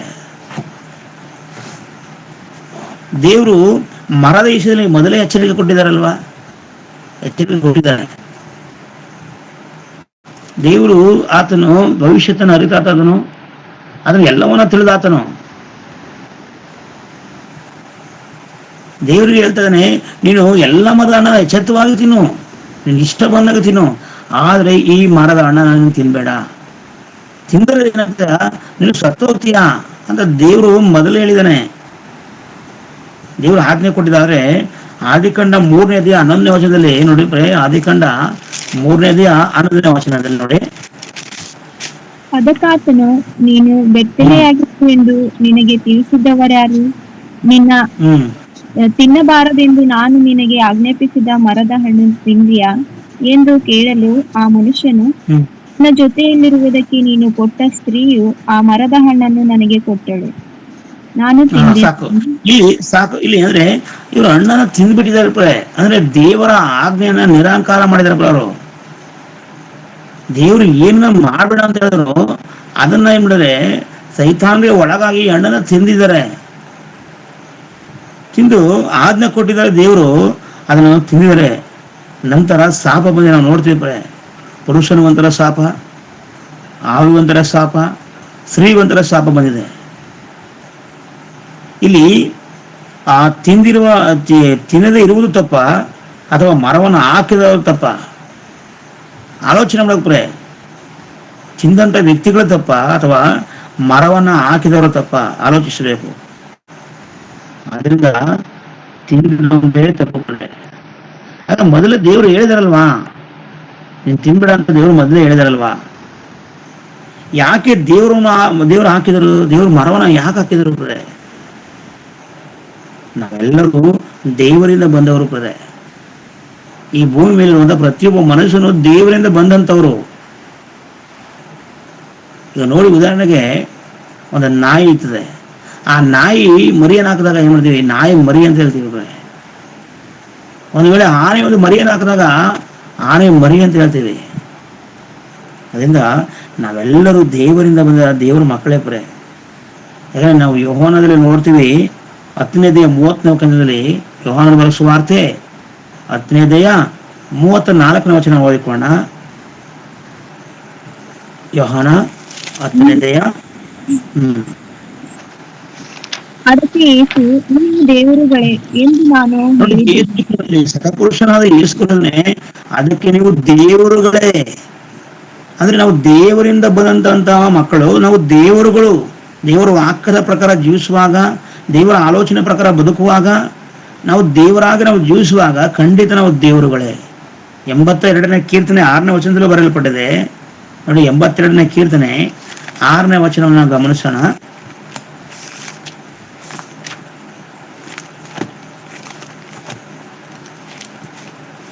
ನೀವು ದೇವರುಗಳು, ಎಲ್ಲವೂ ಪರಾತ್ಪರನ ಮಕ್ಕಳು ಎಂದು ನಾನು ಹೇಳಿದ್ದೇನೆ. ನೋಡಿ, ನೀವು ದೇವರುಗಳು, ಪರಾತ್ಪರನ ದೇವರ ಮಕ್ಕಳು. ನಾವೆಲ್ಲರೂ ದೇವರ ಮಕ್ಕಳು. ಆದ್ರೆ ದೇವರು ಯಾಕೆ ಹೇಳ್ತದೆ? ದೇವರು ನಮಗೆ ಸ್ವತಂತ್ರವನ್ನು ಕೊಟ್ಟಿದ್ದಾರೆ. ದೇವರು ಈ ಭೂಮಿ ಮೇಲೆ ಎಲ್ಲವನ್ನ ಅನುಭವಿಸುವ ಸ್ವತಂತ್ರವನ್ನು ಕೊಟ್ಟಿದ್ದಾರೆ. ಆದರೆ ಒಂದು ಒಂದು ಆ ಮರದ ಮೇಲೆ ಮಾತ್ರ ಸ್ವತಂತ್ರವನ್ನು ಕೊಟ್ಟಿಲ್ಲ. ಅದು ದೇವರು ಏನು ಮಾಡಬೇಡ ಅಂತ ಹೇಳಿದರೆ ಅದನ್ನ ಇವನು ಮಾಡಿದ್ದಾರೆ ಇವರು. ಈಗ ಬೈಬಲ್ ಇರ್ತದೆ, ಗಲಾತ್ಯ ಪುಸ್ತಕ 5ನೇ ಅಧ್ಯಾಯ 13ನೇ ವಚನವನ್ನು ಗಮನಿಸಿದರೆ ಇಲ್ಲಿ ಪೌಲರವರು ಒಂದು ಮಾತು ಹೇಳ್ತಾ ಇದ್ದಾರೆ. ಗಲಾತ್ಯ ಪುಸ್ತಕ 5ನೇ ಅಧ್ಯಾಯ 13ನೇ ವಚನವನ್ನ ನಾವು ನೋಡಿಕೊಳ್ಳೋಣ. ಸಹೋದರರೇ, ನೀವು ಸ್ವತಂತ್ರರಾಗಿರಬೇಕೆಂದು ದೇವರು ನಿಮ್ಮನ್ನು ಕರೆದನು. ಆದರೆ ನೀವು ಸ್ವತಂತ್ರವನ್ನು ಶರೀರದೀನ ಸ್ವಭಾವಕ್ಕೆ ಆಸ್ಪದವಾಗಿ ಬಳಸದೆ ಪ್ರೀತಿಯಿಂದ ಒಬ್ಬರಿಗೊಬ್ಬರು ಸೇವೆ ಮಾಡಿ. ಇಲ್ಲಿ ಏನಂತ ಹೇಳ್ತಾರೆ ಅಂದ್ರೆ, ಹೌದು, ದೇವರು ನಮ್ಮನ್ನ ಸ್ವತಂತ್ರರಾಗಬೇಕಾದ್ರೆ ದೇಹದ ವಿಷಯದಲ್ಲಿ ಏನಾಗ್ತದೆ ನೋಡಿ ಸಹೋದರರೇ, ನೀವು ಸ್ವತಂತ್ರರಾಗಿರಬೇಕೆಂದು ದೇವರು ನಿಮ್ಮನ್ನು ಕರೆದನು. ಆದರೆ ನಿಮಗಿರುವ ಸ್ವತಂತ್ರವನ್ನು ಶರೀರಾಧ್ಯಾನ ಸ್ವಭಾವಕ್ಕೆ ಆಸ್ಪದವಾಗಿ ಬಳಸದೆ. ಇಲ್ಲಿ ದೇವರು ಶರೀರ ವಿಷಯವಾಗಿ ಹೇಳ್ತಾರೆ, ನೀವೆಲ್ಲ ಒಂದು ಸ್ವತಂತ್ರವಾಗಿದ್ದಾದ್ರೆ ಶರೀರಾಧೀನ ಭಾವಕ್ಕೆ ಆಸ್ಪದವಾಗಿರಬಾರದು. ಆಲೋಚನೆ ಮಾಡಿರ್ತಾರೆ. ಆದ್ರೆ ಇವರು ಶರೀರದ ಆಸೆಯನ್ನು ಪಟ್ಟಿದ್ದಾರೆ. ದೇವರು ತಿನ್ನಬೇಡ ಅನ್ನನ್ನ ಅವರು ಆಸೆ ಪಟ್ಟು ಸೈತಾನ ಮಾತನ್ನ ಕೇಳಿ ಅವರು ತಿಂದಿದ್ದಾರೆ ದೇವ್ರ ಮಕ್ಕಳೇ. ಈ ಉದಾಹರಣೆಗೆ ನೋಡುವಾಗ ನಮ್ಮ ಮನೇಲಿ ವಿದ್ಯುತ್ ಇರ್ತದೆ, ಕರೆಂಟ್ ಇರ್ತದೆ. ಕರೆಂಟ್ ಅಂದ್ಬಿಟ್ಟು ಅದನ್ನ ಹೋಗಿ ನಾವು ಹಿಡ್ಕೋತೀವಿ ಹೋಗ್ತದೆ. ಇಟ್ಕೊಂಡ್ರೆ ಸತ್ತೋಗ್ತೀವ ಗೊತ್ತು ನಮಗೆ. ಅದಕ್ಕೆ ಆ ಕರೆಂಟನ್ನು ಯಾರನ್ನು ಸಹ ನಾವು ಮುಟ್ಟೋದಿಲ್ಲ. ಮತ್ತೆ ಬೆಂಕಿ ಪಟ್ಟಣ ಇದೆ ಮನೆಯಲ್ಲಿ, ಬೆಂಕಿ ಪಟ್ಟಣ ಇದೆ ಅಂದ್ಬಿಟ್ಟು ಬೆಂಕಿ ಕಿರಿ ಮನೆ ಹಚ್ತೀವ? ಅದು ಡೇಂಜರ್ ಅಂತ ನಮ್ಗೆ ಗೊತ್ತಿರೋದು. ಅದರಲ್ಲಿ ಕರೆಂಟ್ ಇಟ್ಕೊಂಡ್ರೆ ಡೇಂಜರ್ ಅಂತ ನಮ್ಗೆ ಗೊತ್ತು, ಸತ್ತೋಗ್ತೀವಿ ಅಂತ ಗೊತ್ತು. ಬೆಂಕಿ ಪಟ್ಟಣ ಇದ್ರು ಮನೆಯಲ್ಲಿ ಅದನ್ನ ಕಿರಿ ಮನೆ ಹಚ್ಚಿದ್ರೆ ಮನೆಯಲ್ಲಿ ಸುಟ್ಟೋಗ್ತದೆ ಅಂತ ಗೊತ್ತು. ಆದ್ರೂ ಒಂದು ವೇಳೆ ಆ ಕರೆಂಟ್ ಹೋಗಿ ಮುಟ್ಟುವಂಥದ್ದು ಅಥವಾ ಬೆಂಕಿ ಕಡೆ ಮನೆ ಹಚ್ಚೋದು ಅದು ಮೂರ್ಖತನ. ಮನೆಗೆ ಬೆಂಕಿ ಹಚ್ಚೋದು ಅದು ಮೂರ್ಖತನ. ಬರೇ ತಿನ್ನಬೇಡ ಎಂದು ಹೇಳಿದಂತೆ ತಿಂದ್ರೆ ಅದು ಅವರದೇ ತಪ್ಪು, ದೇವರದಲ್ಲ. ಯಾಕಂದ್ರೆ ನಾವು ನೋಡ್ತೀವಿ 1 ಪೇತ್ರ 2ನೇ ಅಧ್ಯಾಯ 14ನೇ ವಚನದಲ್ಲಿ, 1 ಪೇತ್ರ 2ನೇ ಅಧ್ಯಾಯ 16ನೇ ವಚನವನ್ನು ನಾನು ಓದಿದರೆ ಅಲ್ಲಿ ಬರೆಯಲ್ಪಟ್ಟಿದೆ ದೇವ್ರ ಮಕ್ಕಳೇ, ಸ್ವತಂತ್ರರಂತೆ ನಡೆದುಕೊಳ್ಳಿರಿ, ಆದರೆ ಕೆಟ್ಟತನವನ್ನು ಮರೆಮಾಚುವುದಕ್ಕೆ ನಿಮ್ಮ ಸ್ವತಂತ್ರವನ್ನು ಉಪಯೋಗಿಸಬೇಡಿರಿ. ಸಾಕು. ಇಲ್ಲಿ ಕೆಟ್ಟತನ ಮರೆ ಮಾಡುವುದಕ್ಕೆ ನಿಮ್ಮನ್ನು ಸ್ವತಂತ್ರನ ಉಪಯೋಗಿಸಬೇಡ್ರಿ. ನೀವು ಯಾವಾಗಲೂ ಸ್ವತಂತ್ರರಾಗಿರಿ. ಆದ್ರೆ ಕೆಟ್ಟತನವನ್ನು ಇವ್ರು ನೋಡಿ ಈ ತಿಂದುಬಿಟ್ಟು ಕುಳಿದ್ರೆ ಆ ಹಣ್ಣನ್ನ ತಿನ್ಬೇಡ ಅಂತ ತಿಂದ್ಬಿಟ್ಟು ಏನ್ ಮಾಡ್ತಾರೆ, ದೇವರು ಕೇಳಿದ್ರೆ ಒಬ್ಬರ ಮೇಲೆ ಒಬ್ರು ಹೇಳ್ತಾ ಇದಾರೆ, ಒಬ್ಬರ ಮೇಲೆ ಒಬ್ರು ಹೇಳ್ತಾ ಇದ್ದಾರೆ. ಇಲ್ಲಿ ದೇವರು ಏನಕ್ಕೆ ನಾವು ಮುಖ್ಯವಾಗಿ ನೋಡೋದು, ಏನಕ್ಕೆ ಮರವನ್ನ ಅಲ್ಲಿ ಇಟ್ಟಿರೋದ್ರೆ ದೇವರು ಪರೀಕ್ಷಿಸುವುದಕ್ಕೆ ಮರವನ್ನು ಹಾಕಿದಾರೆ ಅಷ್ಟೇ. ಒಬ್ಬ ವ್ಯಕ್ತಿಯನ್ನ ಹೌದು ಪರೀಕ್ಷಿಸಬೇಕು ನೋಡಿ. ಸ್ಕೂಲ್ನಲ್ಲಿ ಪರೀಕ್ಷೆ ಮಾಡ್ತಾರೆ. ಯಾಕೆ ಮಾಡ್ತಾರೆ? ನಾವು ಹೋಗುವಂತ ಶಾಲೆಗಳಲ್ಲಿ ಮತ್ತೆ ನಮ್ಮ ಮಕ್ಕಳಿಗೆ ನಮಗೆಲ್ಲರೂ ಸಹ ಒಂದು ಪರೀಕ್ಷೆ ಇಟ್ಟಿದ್ದಾರೆ. ಯಾಕೆ? ಅವರಲ್ಲಿ ಅವಿದ್ಯಾವಂತನು ಯಾರು, ವಿದ್ಯಾವಂತನು ಯಾರು, ಚೆನ್ನಾಗಿ ಓದೋರು ಯಾರು, ಚೆನ್ನಾಗಿ ಓದೋರು ಯಾರು ಅಂತ ಟೆಸ್ಟ್ಮೆಂಟ್ ಮಾಡ್ಲೇಬೇಕು, ಪರೀಕ್ಷೆ ಮಾಡ್ಲೇಬೇಕು. ನೀವು ಯಾವುದೇ ಇಂಟರ್ವ್ಯೂ ಓದೋರು ಅಷ್ಟೇ, ಆ ಇಂಟರ್ವ್ಯೂಲಿ ನಾವು ಪಾಸ್ ಆಗ್ಬೇಕಂದ್ರೆ ಅವ್ರು ಒಂದು ಎಕ್ಸಾಮ್ ಕೊಟ್ಟೆ ಕೊಡ್ತಾರೆ. ಜ್ಞಾನವಂತನೋ ಇಲ್ಲಾಂದ್ರೆ ಅವಿದ್ಯಾವಂತನೋ, ಜ್ಞಾನ ಇಲ್ಲದವನು ಅಂತ. ಅದೇ ರೀತಿ ದೇವರು ಏನ್ ಮಾಡಿದ್ರೆ, ಯಾಕಂದ್ರೆ ಈ ಲೋಕದಲ್ಲಿ ಒಂದು ಸಣ್ಣ ಕೆಲಸ ತಗೊಳ್ಳೋಕ್ಕೋಸ್ಕರ ಅಥವಾ ಈ ಲೋಕದಲ್ಲಿ ಒಂದು ಪರೀಕ್ಷೆ ಅವೆಲ್ಲ ಒಂದಿನ ನಶಿರುವ ಇಲ್ಲೇ ಒಂದು ಟೆಸ್ಟ್ಮೆಂಟ್ ಇರ್ಬೇಕಾದ್ರೆ ನೀನು ಪರಲೋಕಕ್ಕೆ ಹೋಗ್ಬೇಕಾರೆ ಅದು ಪರಲೋಕ. ಯಾಕಂದ್ರೆ ಪರಲೋಕ ಅದು ಎಷ್ಟು ಶ್ರೇಷ್ಠವಾದ ಬೆಳೆಯುತ್ತದೆ, ಎಷ್ಟು ಅದು ಅದ್ಭುತವಾದಂತಹ ದೇಶ. ದೇವರ ಮಾತಿನಂತೆ ಜೀವಿಸಿದರೆ ಮಾತ್ರ ಅಲ್ಲಿಗೆ ಹೋಗೋದಕ್ಕೆ, ದೇವರ ಮಾತಿನ ಪ್ರಕಾರ ಈ ಭೂಮಿಯಲ್ಲಿ ಜೀವಿಸಿದ್ರೆ ಮಾತ್ರ ಅಲ್ಲಿ ಹೋಗಲಿಕ್ಕೆ ಸಾಧ್ಯ. ಯಾಕಂದ್ರೆ ಈ ಲೋಕದಲ್ಲಿ ಬರೀ ಪಾಪವೇ ತುಂಬಿದೆ. ನೋಡಿ ಸಮಾಜ ಒಂದು ಸಹ ನೋಡಿ, ಈ ಲೋಕದಲ್ಲಿ ದಿನನಿತ್ಯ ಪಾಪಗಳು ತುಂಬಿ ತುಳುಕುತ್ತಾ ಇದೆ. ಯಾಕಂದ್ರೆ ನೋಡಿ 1 ಯೋಹಾನ 5ನೇ ಅಧ್ಯಾಯ 11ನೇ ವಚನ ಇರ್ತದೆ. 1 ಯೋಹಾನ 5ನೇದೆಯ 11ನೇ ವಚನವನ್ನು ನಾವು ಓದಿಕೊಳ್ಳೋಣ. ಆ ಸಾಕ್ಷಿ ಯಾವುದೆಂದರೆ, ದೇವರು ನಮಗೆ ನಿತ್ಯ ಜೀವವನ್ನು ಅನುಗ್ರಹಿಸಿದನು. ಆ ಜೀವವು ಹ್ಮ್ ಆತನ ಮಗನಲ್ಲಿ ಅದೇ ಎಂಬುದೇ. ಹಾ, ಇಲ್ಲಿ ಬರೀ ಒಂದು ಮಾತಿದೆ, ಎಲ್ಲ ವಾಚನ. ಇಲ್ಲಿ ಒಂದು ವಾಕ್ಯದ ಬರೆ, ಲೋಕವು ಕೆಡುಕನ ವಶದಲ್ಲಿ ಬಿದ್ದಿದೆ ಬರೆ. ಲೋಕವು ಕೆಡುಕನ ವಾಸದಲ್ಲಿ ಅಂದ್ರೆ ಈ ಲೋಕವೆಲ್ಲವೂ ಏನಾಗಿದೆ, ಕೆಡುಕನ ವಶದಲ್ಲಿ ಬಿದ್ದಿದೆ ಬರೆ. ಆದ್ರೆ ತಪ್ಪು ಮಾಡದವನೇ ಶ್ರೇಷ್ಠನು. ತಪ್ಪು ಮಾಡದವನೇ ಶ್ರೇಷ್ಠನು. ಇಷ್ಟು ನಾವು ನೋಡುವಾಗ ಪ್ರೇ, ಸಮುದ್ರದಲ್ಲಿ ಮೀನು ಇರ್ತದೆ ಪ್ರೇ, ಅದು ಎಷ್ಟೋ ವರ್ಷಗಳ ಸಮುದ್ರದಲ್ಲಿ ವಾಸ ಮಾಡ್ತಾ ಪ್ರೇ, ಆ ಸಮುದ್ರದಲ್ಲಿ ಹಿಡ್ಕೊಂಬಂತ ಮೀನನ್ನ ನೀವು ಮನೇಲಿ ತಿನ್ನುವಾಗ ಅದು ಉಪ್ಪಾಗಿರೋದಿಲ್ಲ. ಆ ರೀತಿಯಾಗಿ ಈ ಲೋಕದಲ್ಲಿ ಎಷ್ಟೇ ಒಂದು ಕೆಡುಕನ ಒಂದು ಕಾರ್ಯ ಪಾಪ, ಆ ನೀರಾಗ ನಾವು ಪರಿಶುದ್ಧವಾಗಿ ನಿಲ್ಲಿಸಬೇಕು. ಕೆರೆಯಲ್ಲಿ ನೋಡಿ ಎಷ್ಟು ಪಾಚಿ ಇರ್ತದೆ, ಆದ್ರೆ ತಾವರೆ ಎಲೆಗೆ ಅದು ಯಾವ ರೀತಿ ತಾವರೆ ಹೂವು ಅದು ಏನದ ಪಾಚಿನ ಅಂಟುಕೊಳ್ಳದಂತೆ ಅದು ಇರ್ತಾ ಇರ್ತದೆ ದೇವ್ರ ಮಕ್ಕಳೇ. ಅದರಿಂದ ಅಲ್ಲಿ ನೋಡುವಾಗ ದೇವರು ನಮಗೂ ಪರೀಕ್ಷೆ ಇಟ್ಟಿದ್ದಾನೆ ಪ್ರೆ, ಒಂದು ಪರೀಕ್ಷೆ ಟೆಸ್ಟಿಮೆಂಟ್ ಇಟ್ಟಿದ್ದಾನೆ ಅಲ್ಲಿ. ಆ ಮರವನ್ನು ಹಾಕಿ, ಹೌದು ಇವರು ನನ್ನ ಮಕ್ಕಳು, ಇವರು ಶ್ರೇಷ್ಠರು ಅಂತ ದೇವರು ಅಲ್ಲೊಂದು ಪರೀಕ್ಷೆ ಮಾಡೋದಕ್ಕೋಸ್ಕರನ ಅದನ್ನು ಇಟ್ಟಿದ್ದಾನೆ ಪ್ರೆ. ಯಾಕಂದ್ರೆ ಇಲ್ಲಿ ಅದ್ರಲ್ಲಿ ಅವ್ರು ಪಾಸ್ ಆಗಿಲ್ಲ, ಅದಾಮನ ಅವನು ಫೇಲ್ ಆಗಿದ್ದಾರೆ. ಯಾಕಂದ್ರೆ ನೋಡಿ, 1 ಪೇತ್ರ 1ನೇದೆಯ 6ನೇ ವಚನ ಓದಿಪ್ರೆ. 1 ಪೇತ್ರ 1ನೇದೆಯ 6-7 ಓದೋಣ. ನೀವು ಸದ್ಯಕ್ಕೆ ಸ್ವಲ್ಪ ಕಾಲ ದೇವರ ಚಿತ್ತಾನುಸಾರ ನಾನಾ ಕಷ್ಟಗಳಲ್ಲಿದ್ದು ದುಃಖಿಸುವವರಾಗಿದ್ದರೂ ಆ ಪದವಿಯನ್ನು ಆಲೋಚಿಸಿ ಹರ್ಷಿಸುವವರಾಗಿದ್ದೀರಿ. ಬಂಗಾರವು ಬಂಗಾರವು ನಾಶವಾಗುವಂತದ್ದಾಗಿದ್ದರೂ ಅದನ್ನು ಬೆಂಕಿಯಲ್ಲಿ ತುಪ್ಪಕ್ಕೆ ಹಾಕಿ ಶೋಧಿಸುವುದಷ್ಟೇ ಬಂಗಾರಕ್ಕಿಂತ ಅಮೂಲ್ಯವಾಗಿರುವ ನಿಮ್ಮ ನಂಬಿಕೆಯು ಈ ಕಷ್ಟಗಳಿಂದ ಶೋಧಿತವಾಗಿ ಯೇಸು ಕ್ರಿಸ್ತನು ಪ್ರತ್ಯಕ್ಷನಾಗುವಾಗ ನಿಮಗೆ ಕೀರ್ತಿ, ಪ್ರಭಾವ, ಮಾನಗಳನ್ನು ಉಂಟು ಮಾಡುವುದು. ಸಾಕು. ಇಲ್ಲಿ ನೋಡಿ, ಆಲೋಚನೆ ಮಾಡಿ, ಅವತ್ತಿನ ದಿನದಲ್ಲಿ ನೋಡುವಾಗ ಮರವನ್ನ ಹಾಕಿ ದೇವರು ಪರೀಕ್ಷಿಸಿದಾರಪ್ಪ. ಅಂದ್ರೆ ಈಗ ಮರ ಹಾಕಿದಾರ ಅಂತ ನೀವು ಪ್ರಶ್ನೆ ಮಾಡ್ಬೋದು. ನಾವೆಲ್ಲರೂ ಒಂದು ಪ್ರಶ್ನೆ ಬರ್ಬೋದು, ಅವತ್ತು ಮರವನ್ನ ಹಾಕಿ ಪರೀಕ್ಷೆ ಮಾಡಿದಾರೆ, ಇವತ್ತು ಕೆಲವು ಕಷ್ಟಗಳ ಮೂಲಕ ದೇವ್ರು ನಮ್ಮನ್ನ ಪರೀಕ್ಷೆ ಮಾಡ್ತಾರಪ್ಪ. ಈ ಕಷ್ಟವನ್ನು ಕೊಟ್ಟರೆ ಇವನು ಯಾವ ರೀತಿ ನಿಂತುಕೊಳ್ತಾನ? ಈ ಹೊಸವಳಿಗೆ ಬರುವಾಗ ಕೆಲವು ಕಷ್ಟಗಳನ್ನ ದೇವರು ನಮಗೆ ಕೊಡುವಾಗ ಅದರಿಂದ ಅವನು ತಿಳ್ಕೊಳ್ತಾನೆ. ಹೇಳ್ತದಲ್ಲಿ, ನೀವು ಸದ್ಯಕ್ಕೆ ಸ್ವಲ್ಪ ಕಾಲ ದೇವರ ಚಿತ್ತಾನುಸಾರ ನಾನಾ ಕಷ್ಟಗಳಲ್ಲಿ ದುಃಖಿತರಾಗಿದ್ದರು ಆ ಪದವನ್ನು ಆಲೋಚಿಸಿ, ಅಂದ್ರೆ ಪರಲೋಕವನ್ನು ಆಲೋಚಿಸಿ. ಈ ಲೋಕದಲ್ಲಿ ಒಂದಲ್ಲ ಒಂದು ಕಷ್ಟಗಳು ಬರ್ತವೆ, ಆದ್ರೆ ಈ ಕಷ್ಟವನ್ನ ಜಯಿಸಿ ಬಂದಾಗ ನೀವು ದೇವರ ಬಳಿಗೆ ಬರದೆ ಪರಲೋಕಕ್ಕೆ ಬರ್ತೀರಿ. ಇಲ್ಲಿ ದೇವರು ಸಹ ಅಲ್ಲಿ ಮರವನ್ನು ಇಟ್ಟಿದ್ರೆ ಅವ್ರಿಗೆ ಮುಖ್ಯವಾಗಿ ದೇವರು ಒಂದು ಟೆಸ್ಟ್ಮೆಂಟ್ ಪರೀಕ್ಷೆ ಮಾಡ್ತಾನೆ. ಯಾಕಂದ್ರೆ ಯಾವುದೇ ವ್ಯಕ್ತಿ ಪರೀಕ್ಷೆ ಇಲ್ಲದೆ ಅದನ್ನ ಮೇಲೆ ಬರ್ಲಿಕ್ಕೆ ಆಗೋದಿಲ್ಲ. ಪರೀಕ್ಷೆ ಇಲ್ಲದೆ ಅದನ್ನು ಉತ್ತೀರ್ಣನಾಗಲಿಕ್ಕೆ ಸಾಧ್ಯ ಇಲ್ಲ. ಅದಕ್ಕಾಗಿ ಆಲೋಚನೆ ಮಾಡೋದ್ರಲ್ಲಿ ನಾವು ಪಾಸ್ ಆದಾಗ ಮಾತ್ರ.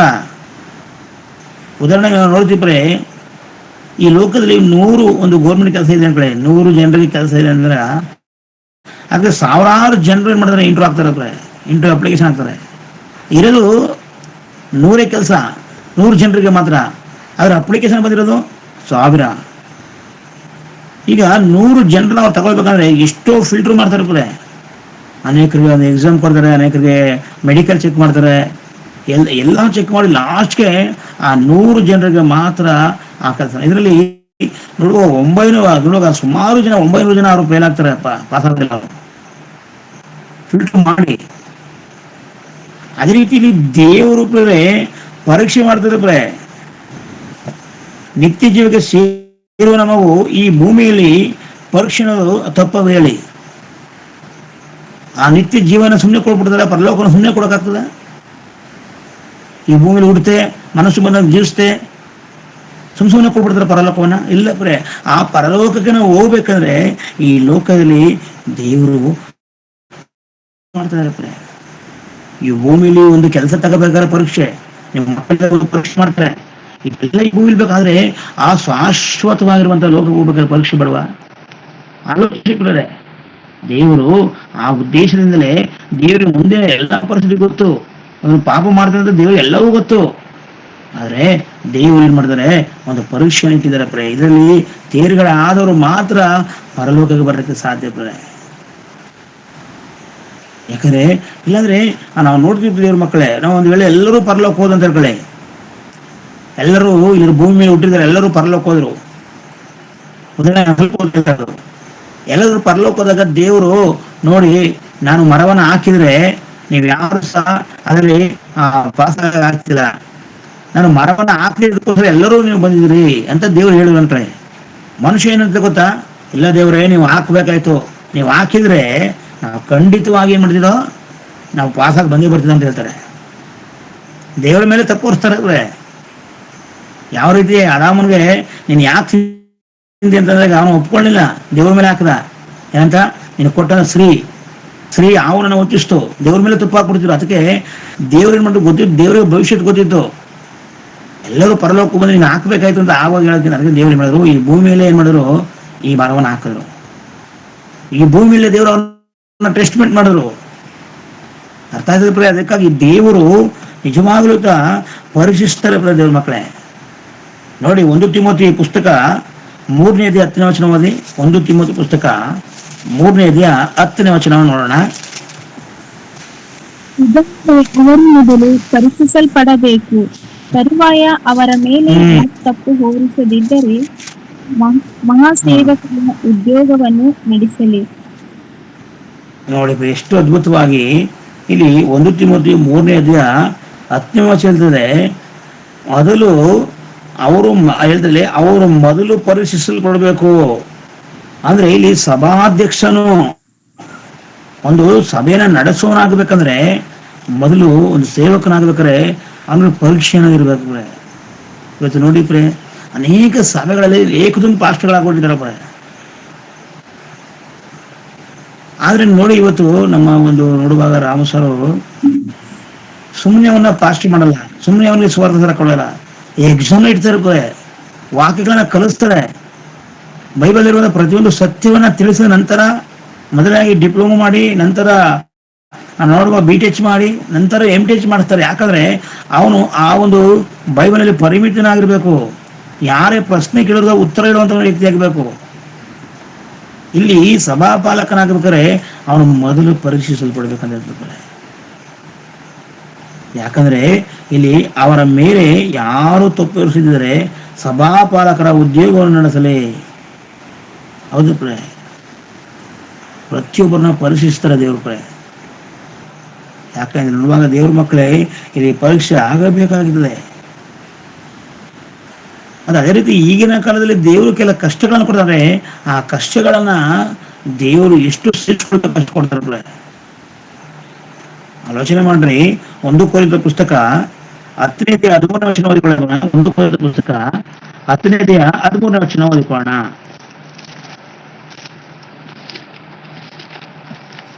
ಮನುಷ್ಯರು ಸಹಿಸಬಹುದಾದ ಶೋಧನೆಯೇ ಹೊರತು ಬೇರೆ ಯಾವುದು ನಿಮಗೆ ಸಂಭವಿಸಲಿಲ್ಲ.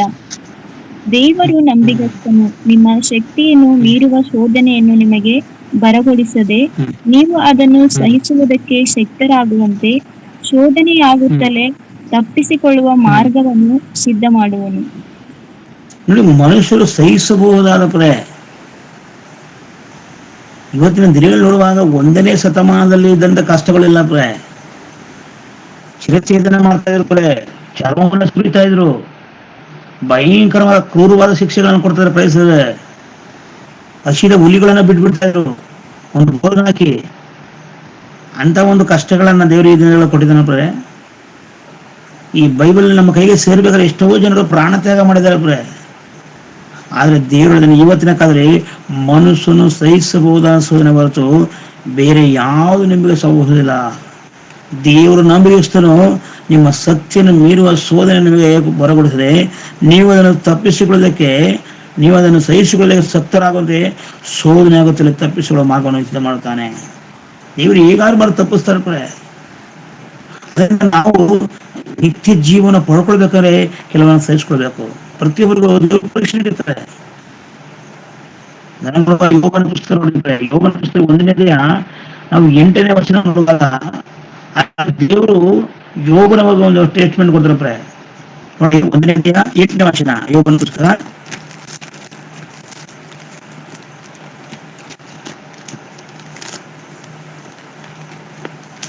ಸರ್ ವಚನ ಎಷ್ಟು? 1ನೇ ಅಧ್ಯಾಯ 8ನೇ ವಚನ. 8. ಆಗ ಯೆಹೋವನು, ನನ್ನ ದಾಸನಾದ ಯೋಬನ ಮೇಲೆ ಗಮನವಿಟ್ಟಿಯ, ಅವನು ದೇವರಲ್ಲಿ ಭಯಭಕ್ತಿಯುಳ್ಳವನಾಗಿ ಕೆಟ್ಟದನ್ನು ನಿರಾಕರಿಸುತ್ತಾ ನಿರ್ದೋಷಿಯೂ ಯಥಾರ್ಥ ಚಿತ್ತನೂ ಆಗಿದ್ದಾನೆ. ಅವನಿಗೆ ಸಮಾಧಾನವು ಭೂಲೋಕದಲ್ಲಿ ಎಲ್ಲಿಯೂ ಸಿಕ್ಕುವುದಿಲ್ಲ ಎಂದು ಸೈತಾನನಿಗೆ ಹೇಳಿದನು.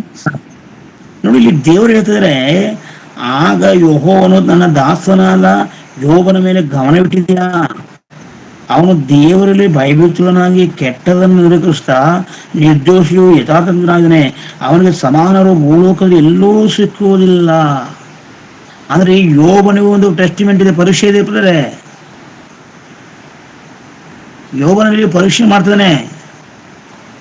ಸೈತಾನ ಎಷ್ಟೇ ಶೋಧನೆ ಕೊಟ್ಟರು ಸಹ ದೇವರಿಟ್ಟಂತ ಪರೀಕ್ಷೆಯಲ್ಲಿ ಯೋಬನ ಪಾಸ್ ಆಗಿದ್ದಾನೆ.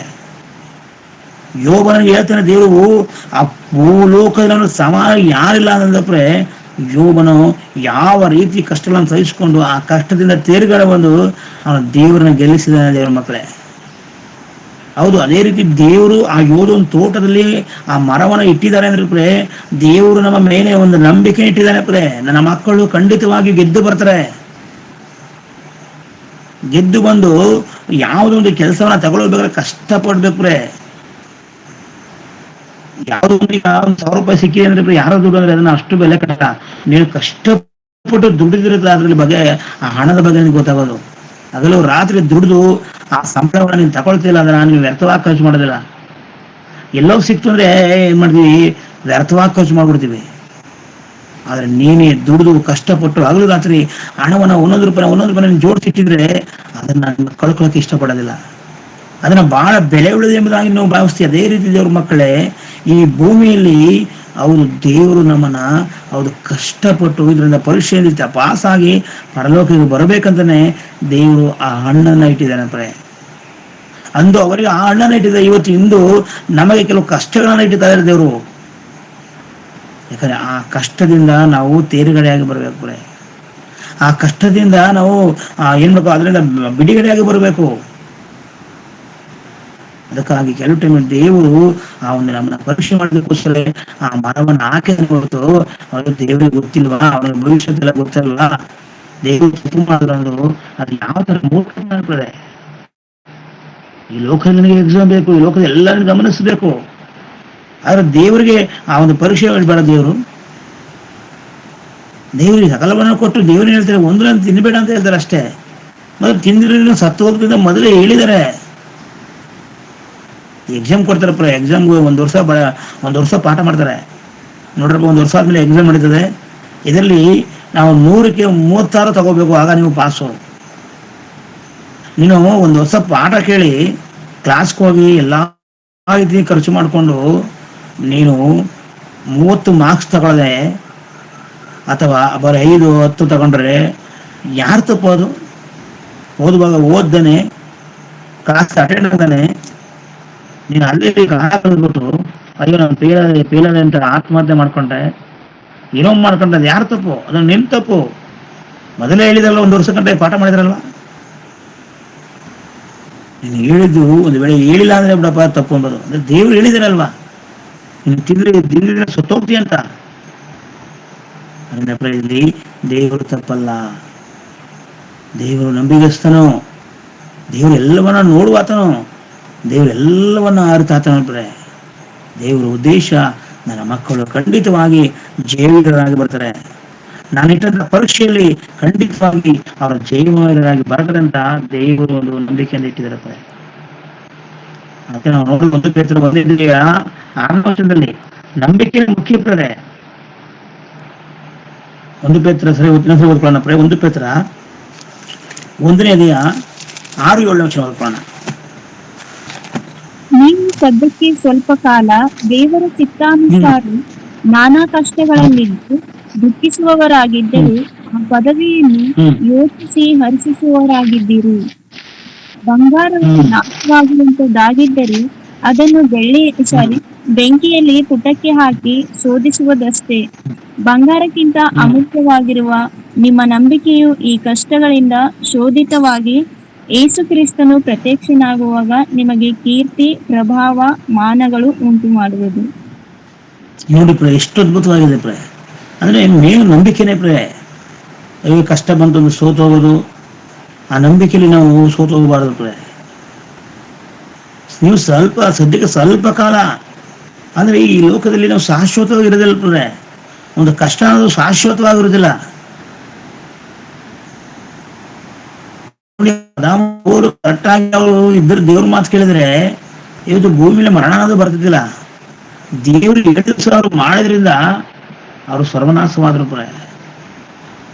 ಮತ್ತೆ ಇವತ್ತು ದೇವರು ಸಹ ನಮಗೆ ಅವತ್ತು ಹಣ್ಣನ್ನ ಇಟ್ಟಿದ್ದಾರೆ, ಅದು ಇವತ್ತೇ ಮರವನ್ನು ಇಟ್ಟಿದ್ದೀರಾ ಅಂತ ನೀವು ಹೇಳೋದಿಲ್ಲ ಪ್ರೇ. ಮರ ಒಂದು ಕಷ್ಟಗಳೇ ಪ್ರೇ, ಒಂದು ಶೋಧನೆಗಳೇ ದೇವರು. ಅದಕ್ಕೆ ನೀವು ಸ್ವಲ್ಪ ಕಾಲ ದೇವರ ನಾನಾವಾದ ಕಷ್ಟದಲ್ಲಿ ಎದುರಿಸುವರಾಗಿದ್ದರು. ಎಷ್ಟೇ ಕಷ್ಟಗಳು ಬಂದರೂ ಸಹ ನಾವು ಆ ಪದವಿಯನ್ನ ಒಂದು ದಿನ ಈ ಕಷ್ಟಕ್ಕೆ ದೇವರು ನಮಗೆ ಜಯ ಕೊಡ್ತಾನೆ. ನೋಡಿ ಪ್ರೇ, ನಾವು ಎಷ್ಟೋ ಸಾರಿ ಈ ಲೋಕದಲ್ಲಿ ಕಷ್ಟಪಟ್ಟು ಕೆಲಸ ಮಾಡ್ತಿರ್ತೇವೆ. ಕಷ್ಟಪಟ್ಟು ಕೆಲಸ ಮಾಡಿ ಅದರಿಂದ ಒಂದು ವೇಳೆ ಒಂದು ರೀತಿ ಗಮನಿಸಿದ ಅಧಿಕಾರಿಗಳು ಆ ಕಷ್ಟಕ್ಕೆ ಒಂದಿನ ನೋಡಿದ್ರೆ ಅವರು ಒಂದು ಸನ್ಮಾನ ಮಾಡ್ತಾರೆ ಪ್ರೇ. ಎಲ್ಲರ ಮುಂದೆ ಅವ್ರನ್ನ ಆಹ್ವಾನ ಮಾಡಿ ಅವ್ರ ಎಷ್ಟು ಖುಷಿ ಆಗ್ತದೆ ಪ್ರೇ. ಇವ್ರು ಹಗಲು ಕೆಲಸವನ್ನು ಮಾಡಿದ್ರು. ಮತ್ತೆ ಅನೇಕ ಒಂದು ಪೊಲೀಸ್ನವ್ರು ಏನೋ ಒಂದು ಒಳ್ಳೆ ದೊಡ್ಡ ಒಂದು ಸ್ಮಗ್ಲರ್ ಇದ್ಬಿಟ್ಟು ಅವ್ರಿಗೆ ಸನ್ಮಾನ ಮಾಡ್ತಾರೆ. ಅವ್ರನ್ನ ಇವಾಗ ಬಹಳ ಕಷ್ಟ, ಆದ್ರೆ ಆ ವ್ಯವಸ್ಥೆ ಆದಾಗ ಅವ್ರನ್ನ ಕಂಡುಹಿಡಿಯುವಾಗ ಅವ್ರನ್ನ ಸನ್ಮಾನ ಮಾಡ್ತಾರೆ ಪ್ರೇ. ಕೆಲಸ ಅನ್ನೋದು ಸಿಗ್ತದೆ. ಅದೇ ರೀತಿ ಇಲ್ಲಿ ದೇವರ ಚಿತ್ತಾನುಸಾರ ನಾನಾ ಕಷ್ಟಗಳಲ್ಲಿ ದುಃಖಿಸುವರಾಗಿದ್ದರು. ಆ ಪದವಿನ ಆಲೋಚನೆ ಅಂದ್ರೆ ಪರಲೋಕದ ಪದವಿನ ಆಲೋಚನೆ. ಬಂಗಾರವು ನಾಶವಾಗುವಂತಾಗಿದ್ದರು ಅದನ್ನು ಬೆಂಕಿಲಿ ಪುಟಕ್ಕೆ ಹಾಕಿ ಪರಿಶೋಧಿಸಷ್ಟೇ. ಚಿನ್ನವನ್ನ ಅದು ಪರಿಶೋಧಿಸಬೇಕಾದ್ರೆ ಎಷ್ಟು ಸುಡ್ತಾರೆ ಅದನ್ನ, ಒಳ್ಳೆ ಚಿನ್ನವನ್ನ ಮಾಡ್ಬೇಕಾರೆ.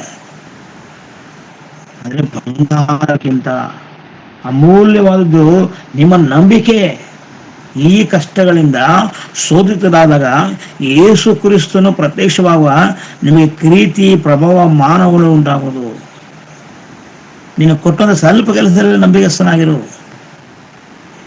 ಬಹಳ ನಂಬಿಕೆಸ್ಥನಾದ ಒಳ್ಳೆ ಆಳದಿಂದ ದೇವರು ಹೇಳ್ತಾರೆ ಪ್ರೇ. ಅದರಿಂದ ನಾವು ನಂಬಿಕೆಯನ್ನ ಕಳ್ಕೋಬಾರದು ಪ್ರೇ. ದೇವ್ರು ಯಾಕೆ ಇಟ್ಟಿದ್ರು ಮರವನ್ನ, ಹಣ್ಣು ಯಾಕೆ ಇಟ್ಟಿದ್ರು, ಅದು ಎಂತ ಹಣ್ಣು, ಅದು ನಮಗೆ ಬೇಕಾಗಿಲ್ಲ. ನಮ್ಗೆ ಅದು ಬೇಕಾಗಿಲ್ಲ. ದೇವರು ತಿನ್ಬೇಡ ಅಂತ ಆಜ್ಞೆ ಕೊಟ್ಟಿದ್ದಾನೆ ಅಷ್ಟೇ. ದೇವರು ವಿಚಾರ ಮಾಡಬೇಡ ಅಂತ ಹೇಳಿದ್ರೆ ಅಷ್ಟೇ. ಅದನ್ನ ನಾವು ಆ ರೀತಿಯಾಗಿ ಆಲೋಚನೆ ಮಾಡ್ಬೋದು. ಅದು ಹೆಂಗೆ ಏನು ಅದೆಲ್ಲ ನಮ್ಮ ಪ್ರಶ್ನೆ ಬೇಡ. ದೇವ್ರು ಹೇಳಿದಾನೆ, ನಿನಗೆ ಆಜ್ಞೆ ಕೊಟ್ಟಿದ್ದಾನೆ ಅಂತ ನೀನು ತಿನ್ಬೇಡ ಅಷ್ಟೇ. ಎಲ್ಲ ಥರದ ತಿನ್ನು, ಆದರೆ ಎಣ್ಣೆ ತಿನ್ಬೇಡ. ತಿಂದ್ರೆ ನೀನು ಸತ್ತೋಗ್ತಿ ಅಂತ ದೇವ್ರು ಹೇಳಿದಾನೆ ಅಷ್ಟೇ. ಆದರೆ ದೇವರ ಮಾತನ್ನ ಅದನ್ನ ಪಕ್ಕಕ್ಕೆ ಇಟ್ಟು ಸೈತಾನ ಮಾತನ್ನ ಕೇಳಿ ಪಾಪಕ್ಕೆ ಅವನು ವಂಚಿಸಿ ತಿಂದು ದೇವರ ಮೇಲೆ ತಪ್ಪನ್ನು ಹೊರಿಸ್ತಾನಪ್ಪ. ನೀನು ಕೊಟ್ಟಲ್ಲ ಅದು ಕೊಟ್ಲೋದೆ ನೋಡಿ, ದೇವರ ಮೇಲೆ ತಪ್ಪು ಹೊರಿಸ್ತಾರೆ ಇವತ್ತು. ಒಂದು ವೇಳೆ ಪರಲೋಕದಲ್ಲೂ ಸಹ ಅಷ್ಟೇ, ದೇವರು ನೀನು ಮರವನ್ನು ಹಾಕಿದ್ರೆ ನಾವು ಖಂಡಿತವಾಗ್ಲೂ ಬಚಾವಾಗಿ ಬರ್ತಿದ್ದೋ ಅಂತ ಅವ್ರು ಪ್ರಶ್ನೆ ಕೇಳಿದ್ರಂತ ದೇವ್ರಿಗೆ ಗೊತ್ತಿತ್ತು. ಅದಕ್ಕೆ ದೇವರು ಆ ಮರವನ್ನು ಇಟ್ಟಿದ್ದಾರೆ. ಅದರಿಂದ ಆ ಮರದಿಂದ ನೀನು ಶೋಧಿತನಾಗಿ ಬರಬೇಕಂತ. ಇವತ್ತು ಸಹ ನಮಗೆ ಕೆಲವು ಕಷ್ಟಗಳನ್ನ ಕೊಡ್ತಿದ್ದಾರೆ. ಈ ಕಷ್ಟದಿಂದ ಇವನು ಪಾರಾಗ್ತಾನ. ನಾವು ಓದಲ್ಲ ಯೋಬನಿಗೆ ಎಷ್ಟು ಕಷ್ಟ ಬಂತು ಪ್ರೇ, ಆದ್ರೆ ಯೋಬ ಆ ಕಷ್ಟದಿಂದ ಪಾಸ್ತಾರ. ಪೌಲನಿಗೆ ಎಷ್ಟು ಹೋರಾಟ ಬಂತು ಈ ಲೋಕದಲ್ಲಿ ಸುವಾರ್ತೆ ಸಾರೋದ, ಆದ್ರೆ ಅದರಿಂದ ಅವನು ಪಾಸ್ ಆದ. ಅಪೊಸ್ತಲರಿಗೆ ಎಷ್ಟು ಕಷ್ಟಗಳು ಬಂತು, ಅವರೆಲ್ಲರೂ ಸಹ ಅವರೆಲ್ಲರೂ ಸಹ ತೇರ್ಗಡೆಯಾಗಿ ಅವರು ಇವತ್ತಿನವರೆಗೂ ಸಹ ಅವರು ಪರದೇಶಿಯಲ್ಲಿದ್ದಾರೆ. ಕ್ರಿಸ್ತನ 2ನೇ ಬರೋಣಕ್ಕಾಗಿ ಅವರು ವೇಟ್ ಮಾಡ್ತಾ ಇದ್ದಾರೆ. ಹೌದು ದೇವರ ಮಕ್ಕಳೇ, ಈ ಲೋಕದಲ್ಲಿ ದೇವರು ನಮಗೆ ಇಟ್ಟಂತ ಈ ಕಷ್ಟಗಳಿಂದ ನಾವು ಸಹ ಪಾಸಾಗಿ ಆ ನೀತಿವಂತರ ಸ್ಥಳಕ್ಕೆ ಹೋಗುದಾದ್ರೆ ಯೇಸು ಕ್ರಿಸ್ತನ 2ನೇ ಬರಣದಲ್ಲಿ ನಾವೆಲ್ಲರೂ ಸಹ ಆ ಶಾಶ್ವತವಾದಂತ ಆ ಲೋಕಕ್ಕೆ, ನಿತ್ಯ ರಾಜ್ಯಕ್ಕೆ ನಾವೆಲ್ಲರೂ ಹೋಗ್ತೀವಿ. ಅದಕ್ಕಾಗಿ ಪ್ರಿಯ ದೇವ್ರ ಮಕ್ಕಳೇ, ನಮ್ಮಲ್ಲಿ ಈ ಭವಿಷ್ಯತ್ತನ್ನು ಅರಿತ ದೇವರು ಏನಕ್ಕೆ ಆ ಅಣ್ಣನ ಇಟ್ಟಿದ್ನು, ಅದರಿಂದ ತಪ್ಪು ಸತ್ತೋದ್ರು, ಅದರಿಂದ ಮರಣ ಬಂತು ಅಂತ ನಾವು ಎಂದಿಗೂ ಸಹ ನಾವು ದೇವರ ಮೇಲೆ ತಪ್ಪನ್ನು ಹೊರಿಸಬಾರದು ಪಡೆ. ದೇವರು ಅನ್ಯಾಯಸ್ಥನಲ್ಲ, ದೇವರು ಮೋಸ ಮಾಡುವಂತಲ್ಲ, ದೇವರು ನೀತಿವಂತನು. ದೇವರ ವಾಕ್ಯದಲ್ಲಿ ದೇವರ ವಾಕ್ಯದಲ್ಲಿ ಯಾಚಕ ಗಂಡ ಅಲ್ಲಿ 19ನೇ 2ನೇ ವಚನ ಓದುವಾಗ ದೇವ್ರ ಉದ್ದೇಶ ಗೊತ್ತಾ? ಯಾಜಕ ಗಂಡ 19ನೇ 2ನೇ ವಚನ ಓದಿದ್ರೆ ಏನಂತ ಇದೆ ವಾಕ್ಯದಲ್ಲಿ ನೋಡೋಣ. ನೋಡ್ಬೇಕಲ್ಲಿ ಯಾಜಕ ಗಂಡ 19ನೇ 2ನೇ ವಚನ. ನೀನು ಇಸ್ರಾಯೇಲರ ಸಮೂಹದವರಿಗೆ ಹೀಗೆ ಆಜ್ಞಾಪಿಸಬೇಕು, ನಿಮ್ಮ ದೇವರಾದ ಯೆಹೋವನೆಂಬ ಪರಿಶುದ್ಧನಾಗಿರುವುದರಿಂದ ನೀವು ಪರಿಶುದ್ಧರಾಗಿರಬೇಕು. ಸಾಕು. ಇಲ್ಲಿ ದೇವರೇ ನಿಮ್ಮ ದೇವರಾಗಿರುವಂತ ಯೆಹೋವನು ಪರಿಶುದ್ಧನಾಗಿರೋದ್ರಿಂದ ನೀವು ಪರಿಶುದ್ಧರಾಗಿರ್ಬೇಕು. ದೇವರಿಗೆ ಬೇಕಿರೋ ಪರಿಶುದ್ಧತೆ, ಪ್ರಶುದ್ಧತೆ. ಏನೇ ಕಷ್ಟಗಳಿದ್ರು, ಏನೇ ಒಂದು ಇದ್ರೆ ಅದನ್ನು ನಾವು ಜಯ ಹೊಂದಬೇಕು ಬರೇ. ಯಾಕಂದ್ರೆ ನಮ್ಮ ದೇವರು ಪರಿಶುದ್ಧನಾಗಿದ್ದಾನೆ. ಆದರೆ ನಾವು ಸಹ ಈ ಲೋಕದಲ್ಲಿ ಪರಿಶುದ್ಧರಾಗಿ ಜೀವಿಸೋದಾದ್ರೆ ಮಾತ್ರ ಆ ಒಂದು ಪರಲೋಕವಾದಂತಹ ಶಾಶ್ವತವಾದಂತಹ ನಿತ್ಯ ಜೀವ ಹೊಂದಕ್ಕೆ ಸಾಧ್ಯತೆ. ಅದಕ್ಕಾಗಿ ದೇವರು ಈ ಲೋಕದಲ್ಲಿ ನಮಗೆ ಕೆಲವು ಟೆಸ್ಟಿಮೆಂಟ್ಗಳನ್ನ ಕರೆಕ್ಟ್ ಮಾಡಿರ್ತಾರೆ ಪ್ರೆ.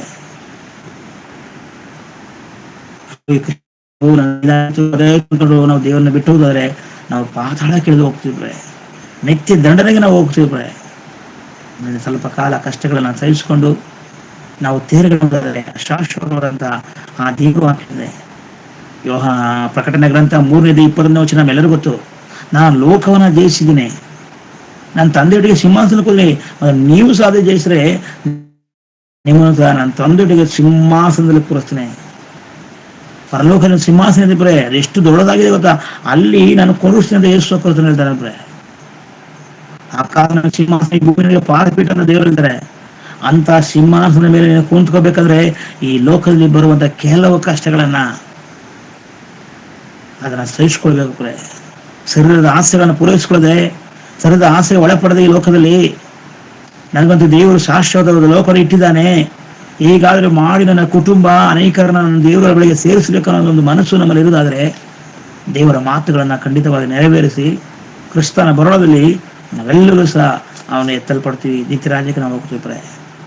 ಅದಕ್ಕಾಗಿ ನನ್ನ ಪ್ರಿಯ ಸಹೋದರರೇ, ಅವರು ದೇವರು ಏನೇ ಮಾಡಿದ್ರು ಸಹ ಅವ್ರು ದೇವರು ಮುಂದಾಲೋಚನೆ ಇಟ್ಟುಕೊಂಡೇ ಅದು ದೇವರು ಮಾಡಿದ್ದಾರೆ ಪ್ರೇ. ಮುಂದಾಲೋಚನೆ ಇಟ್ಟುಕೊಂಡು ಮಾಡಿದರೆ, ಯಾಕಂದರೆ ಪರಲೋಕಕ್ಕೆ ನಾವು ಹೋಗ್ಬೇಕಾದ್ರೆ ಅದು ಪರೀಕ್ಷಿಸಲ್ಪಡಲೇಬೇಕು. ಅದಕ್ಕಾಗಿ ದೇವರು ಆ ಮರದ ಹಣ್ಣನ್ನು ಆ ದೇವರನ್ನ ತೋಟದಲ್ಲಿ ಇಟ್ಟಿದ್ದಾರೆ ಹೊತ್ತು ಬೇರೆ ಉದ್ದೇಶವಿಲ್ಲ ಪ್ರೇ. ಅದರಿಂದ ಇದನ್ನು ಅರ್ಥ ಮಾಡಿಕೊಂಡು ಅನೇಕರಿಗೆ ಈ ಮಾತುಗಳನ್ನು ತಿಳಿಸುತ್ತಾ ಅನೇಕರನ್ನ ರಕ್ಷಣೆ ಮಾಡಿ ನಡೆಸೋಣ ಅಂತ ಹೇಳ್ತಾ, ದೇವರು ತಾನು ಈ ವಾಕ್ಯದ ಮೂಲಕ ನಮ್ಮೆಲ್ಲರನ್ನ ನಿಮ್ಮನ್ನು ಆಶ್ರಯಿಸಲಿ ಅಂತ ಹೇಳ್ತಾ ನಾವು ಕೊನೆಯದಾಗಿ ಪ್ರಾರ್ಥನೆ ಮಾಡೋಣ. ಪ್ರಾರ್ಥನೆ ಮಾಡಿ ಈ ಒಂದು ಕಾರ್ಯಕ್ರಮ ನಾವು ಮುಗಿಸ್ಲಿಕ್ಕೆ ನಾವು ಪ್ರಯತ್ನ ಮಾಡೋಣ. ಎಲ್ಲರೂ ಕಣ್ಣುಗಳು ಮುಚ್ಚೋಣ. ನಮ್ಮನ್ನು ಬಹಳವಾಗಿ ಪ್ರೀತಿಸಿದಂತ ಪರಲೋಕ ತಂದೆ, ನಿಮ್ಮ ನಾಮಕ್ಕೆ ವಂದನೆಗಳು, ಸ್ತೋತ್ರಗಳು, ಕೊಂಡಾಟಗಳು ತಂದೆ. ಹೌದು ತಂದೆ, ಮುಂಜಾನೆ ಸಮಯದಲ್ಲಿ ದೇವರಲ್ಲಿ ತನಕ ಭವಿಷ್ಯತ್ತನ್ನು ಅರಿತಂದ ದೇವರು ಒಳ್ಳೆದರ ಕೆಟ್ಟದರ ತಿಳುವಳಿಕೆಯನ್ನು ಕೊಡುವ ಮರವನ್ನು ಯೋಧನ ವನದಲ್ಲಿ ಇಟ್ಟಿದ್ದೇಕೆ ಎಂಬ ವಿಷಯವನ್ನು ಕುರಿತು ದೇವರೇ ನೀನು ಕೊಟ್ಟಂತ ಜ್ಞಾನದಲ್ಲಿ ಸ್ವಲ್ಪ ಸಮಯ ನಿನ್ನ ಮಕ್ಕಳಿಗೆ ಸ್ವಲ್ಪ ವಿಷಯಗಳನ್ನು ತಿಳಿಸ್ಕೊಟ್ಟಿದ್ದೀನಪ್ಪ ತಂದೆ. ಈ ಮಾತುಗಳು ಕರ್ತನೆ ಪ್ರತಿಯೊಬ್ಬರನ್ನ ಅಂಗೀಕಾರ ಮಾಡಿಕೊಂಡು ಈ ವಾಕ್ಯದ ಪ್ರಕಾರ ನಾವು ಬದುಕುವಂತ ಕೃಪೆಯನ್ನು ಬಯಸು. ಅಂದು ಯೋಧನ ತೋಟದಲ್ಲಿ ದೇವರೇ ಮರವನ್ನು ಇಟ್ಟು ಅಲ್ಲಿ ಪರೀಕ್ಷೆ ಮಾಡಿದೆ. ಇವತ್ತಿನ ದಿನಗಳಲ್ಲಿ ಕರ್ತನೆ ಕಷ್ಟಗಳನ್ನು ಕೊಟ್ಟು ದೇವರು ನಮ್ಮನ್ನು ಪರೀಕ್ಷಿಸ್ತಾ ಇದೆಯಪ್ಪ. ಆ ಕಷ್ಟದಿಂದ ದೇವರೇ ನಾವು ದೇವರಿಗೆ ಬಂದು ದೇವರ ಕ್ರಿಸ್ತನ ಬರೋಣ ನಾವೆಲ್ಲರೂ ಸಹ ಆ ನಿತ್ಯ ರಾಜ್ಯನ ಸೇರಲಿಕ್ಕೆ ಸಹಾಯ ಮಾಡುತ್ತದೆ. ಕೊಟ್ಟಂತ ಅವಕಾಶಕ್ಕಾಗಿ ಸ್ತೋತ್ರ. ಇಲ್ಲಿ ತಲೆಬಾರು ಎಲ್ಲ ಮುದ್ದು ಮಕ್ಕಳಿಗಾಗಿ ಪ್ರಾರ್ಥಿಸ್ತೇನೆ, ಸಹೋದರಿಗಾಗಿ ಪ್ರಾರ್ಥಿಸ್ತೇನಪ್ಪ. ಪ್ರತಿಯೊಬ್ಬರು ಕರ್ತನೆಯ ವಾಕ್ಯಗಳನ್ನು ಅರ್ಥ ಮಾಡಿಕೊಂಡು ವಾಕ್ಯದ ಪ್ರಕಾರ ಬದುಕಿದ್ದೇವೆ. ಅನೇಕರನ್ನ ಬೆಂಕಿಯಿಂದ ಬಾಯಿಗಳನ್ನು ತಪ್ಪಿಸುವಂತ ಕಾಪಾಡುತ್ತೇವೆ ತಂದೆ. ಈ ಒಂದು ಪ್ರತಿದಿನ ದೇವರ ವಾಕ್ಯವನ್ನು ಕೊಡುವ ಎಲ್ಲ ದೇವ ಸೇವಕರಿಗಾಗಿ ಪ್ರಾರ್ಥಿಸ್ತೇನೆ. ಪ್ರತಿಯೊಬ್ಬರನ್ನ ಕರ್ತನೆ ಆರೋಗ್ಯವಾಗಿ ಇಟ್ಟಿದ್ದಕ್ಕಾಗಿ ನಿಮಗೆ ವಂದನೆಗಳಪ್ಪ. ವಿಶೇಷವಾಗಿ ದೇವರೇ ರಾಮಣ್ಣ ಸಾವರಿಗೆ ಪ್ರಾರ್ಥಿಸ್ತೇನೆ. ದೇವರೇ ಕರ್ನಾಟಕದಲ್ಲಿ ಅವರ ಮೂಲಕ ಅನೇಕ ಜನರನ್ನ ದೇವರೇ ನೀನು ಆರಿಸಲ್ಪಡ್ತಾ ಇದ್ದಕ್ಕಾಗಿ ಸ್ತೋತ್ರ. ಅವರು ಮಾಡುವಂಥ ಸೇವೆಯನ್ನು ಆಶೀರ್ವದಿಸುತ್ತದೆ ದೇವರೇ. ಅವರು ಇನ್ನೂ ಹೆಚ್ಚಾದ ಜ್ಞಾನದ ಮೂಲಕ ತುಂಬಿಸುತ್ತದೆ. ಅನೇಕರನ್ನ ಬಲಪಡಿಸುವಂಥ ಮಗನಾಗಿ ಮಾರ್ಪಡಿಸುವುದಕ್ಕಾಗಿ ಸ್ತೋತ್ರ. ವಿಶೇಷವಾಗಿ ದೇವರೇ ಈ ಒಂದು ಕರ್ತನೆ ಕಾರ್ಯಕ್ರಮ ನಡೆಸುತ್ತಿರುವಂತಹ ಸೃಷ್ಟಿಗಾಗಿ ಪ್ರಾರ್ಥಿಸ್ತೇನೆ. ಅವ್ರಿಗೂ ಬೇಕಾದ ಆರೋಗ್ಯವನ್ನು ಸಮಾಧಾನ ಕೊಟ್ಟು ನಡೆಸುತ್ತದೆ. ಈಗ ದೇವರ ತಿರುಗಂದ ನಾವೆಲ್ಲರನ್ನ ದೇವರ ಮುಂಜಾನೆ ಸಮಯದಲ್ಲಿ ಇಂಥ ಒಂದು ಅದ್ಭುತವಾದಂಥ ಮಾತುಗಳನ್ನು ಕೇಳಲಿಕ್ಕೆ ಸಹಾಯ ಮಾಡಿದ್ದಕ್ಕಾಗಿ ವಂದನೆಗಳಪ್ಪ.